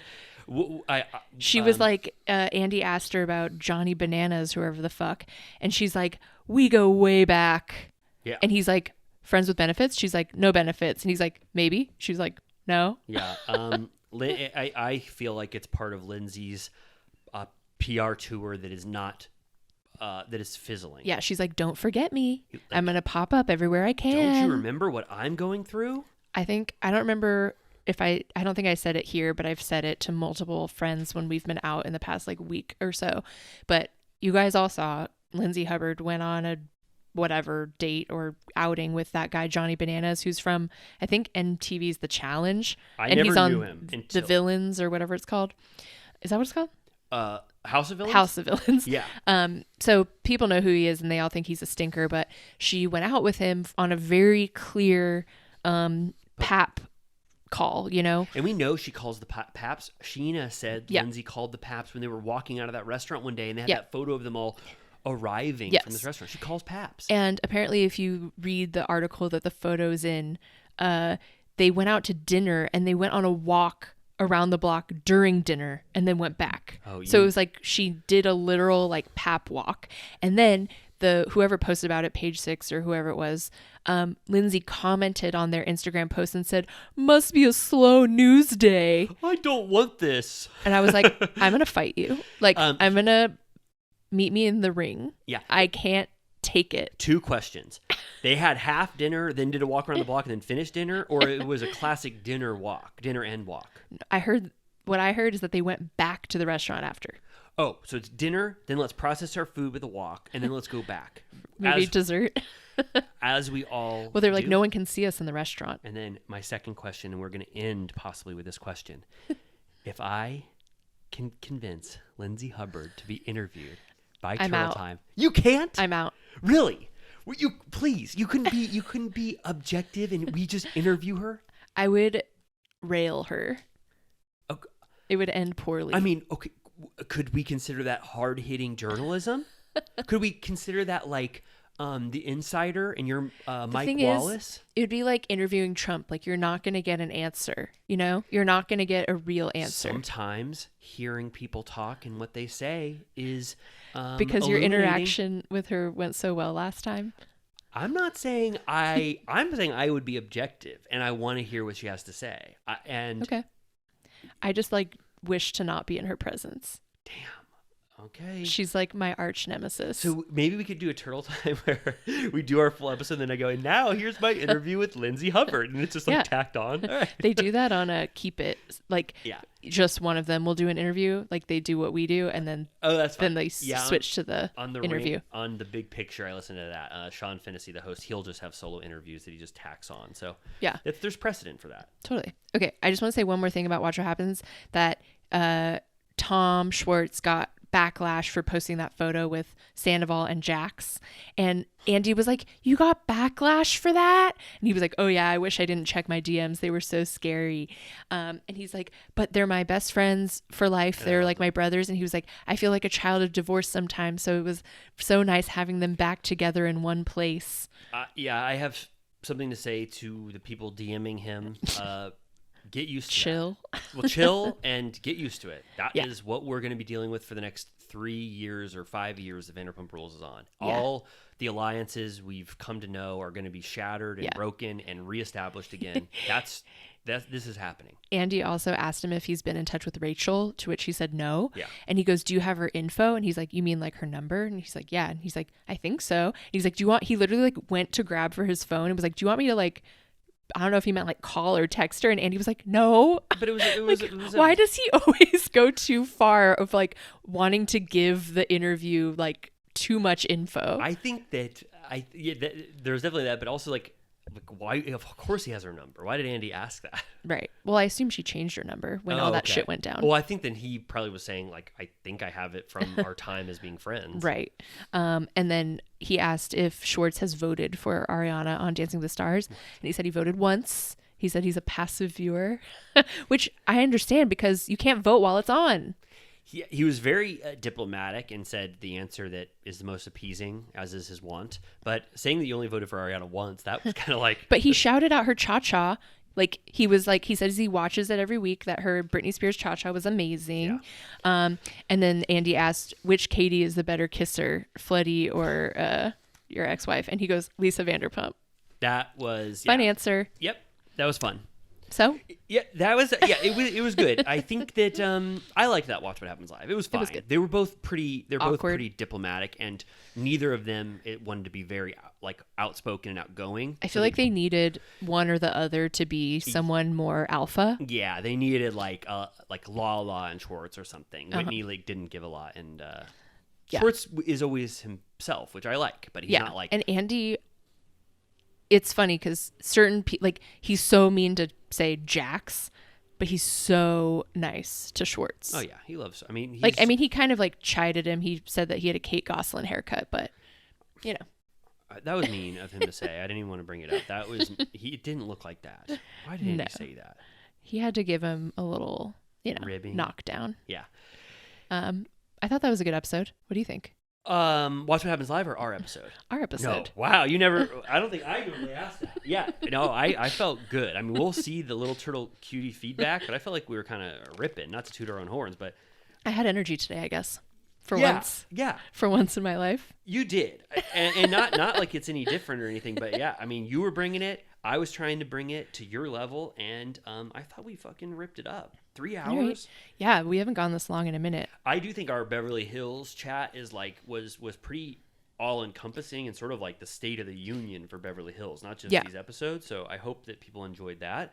And we're going to keep doing this where it's like the bits and pieces of the Bravo universe that compel us the most. And keep this as a big, gigantic 3-hour, all-encompassing Bravo weekly show. Yeah. What retains our interest? And if Potomac pops in there, great. Yeah. Yep. And coming soon, back to Vanderpump. Oh, yes. Yeah, if you're not loving us right now, just wait till we're back in the saddle for season 11 of Vanderpump Rules. That is coming so soon that you're going to be stunned by it. Yeah. And not to plug anything, but we did drop some new t-shirts, sweatshirts. We have, let's see, Kim Zolciak. Oh, yeah. Heather Gay. The Grand Dame. Teresa Giudice or Giudice. Ken and Lisa. Like a sort of, what's that called? A commemorative Ken and Lisa, like, love I shirt. want that one. Me too. And then the Bedbugs from Summer House. Bedbugs, that one rips. I love that one. I honestly, if I'm only getting one of this first batch, I think I'm going for that Kim Zolciak. It's good. Beautiful, radiant. I didn't know Kim had so many different fun faces and looks. That Kim Zolciak hits kind of hard. Yeah, it has her ripping a cig. It has her eating pizza while she's getting the laser on her ass. She's just Can I say what we decided for the next drop that we're just going to go all in on? Do you know what I was going to say? Yes. We're doing a Nene. We have to honor Nene. She's coming back into the Bravo fold. People love her again. It's like everyone. Can you imagine how many options we'll have for her she has different like glam? 50 iconic moments. Her in the exterminator outfit with when Greg was the cockroach. You remember that? Okay, so yeah, that's, and then I do want to say Patreon, we already plugged, but please, if you love this experience, Amy and I are just like this, only less encumbered, more free flowing, and only about Vanderpump Rules and stuff like other stuff that teases our miscellaneous. I was gonna say David Zaslav, Warner Brothers, a bunch of just random shit, but I think you'll like that. Villa Rosa VIP are our cherished, which they're listening to us right now. We love our Villa Rosa VIPs. It's true. Yeah, we can be very candid over there because we don't have to be paranoid. We say celebrity gossip like the Christina Hendricks thing that Amy said 3 hours ago. Yeah, that was a little sneak peek. That kind of stuff, like I talk about any celebrities I've ever encountered. And then last thing, we haven't asked for this in a while, but rate and review on Apple Podcasts or Spotify or anywhere you can rate and review, because that helps us in the algorithm, and we have some of the best reviews, like Sweet 5 stuff. stars, 4.9. One person said, "Stop touching your mics for the love of God," but it's pretty good there. stuff. And so if you like this, please, that helps us. And then we want to be a go-to Bravo show, for the world, an irreverent, silly Bravo, showcase podcast. So let your friends know. Also, if you've made it to 2 hours, 53 minutes, we are working on new art for our podcast. No longer are we beholden to the Vanderpump Rules key art or show art that is in the style of Turtle Time. It's going to have our pretty faces on it. You're going to see our faces loud and clear with new font and everything. New design. It's like a full revamp. Makeover. It's a makeover. Facelift. We love Vanderpump Rules, but we are not Vanderpump Rules specific. This is an all-encompassing Bravo show, and that Turtle Time artwork is going to symbolize that. That's right. All right. Well, we say this every week, and it only gets truer as I say it. It started out fake as hell. I'm just kidding. We love you more than anyone in the world. Amy and I do. No one loves you like we do. It's true. We love you. Sleep good and go to sleep now, and we'll be back in a week. Good night. This one's for you.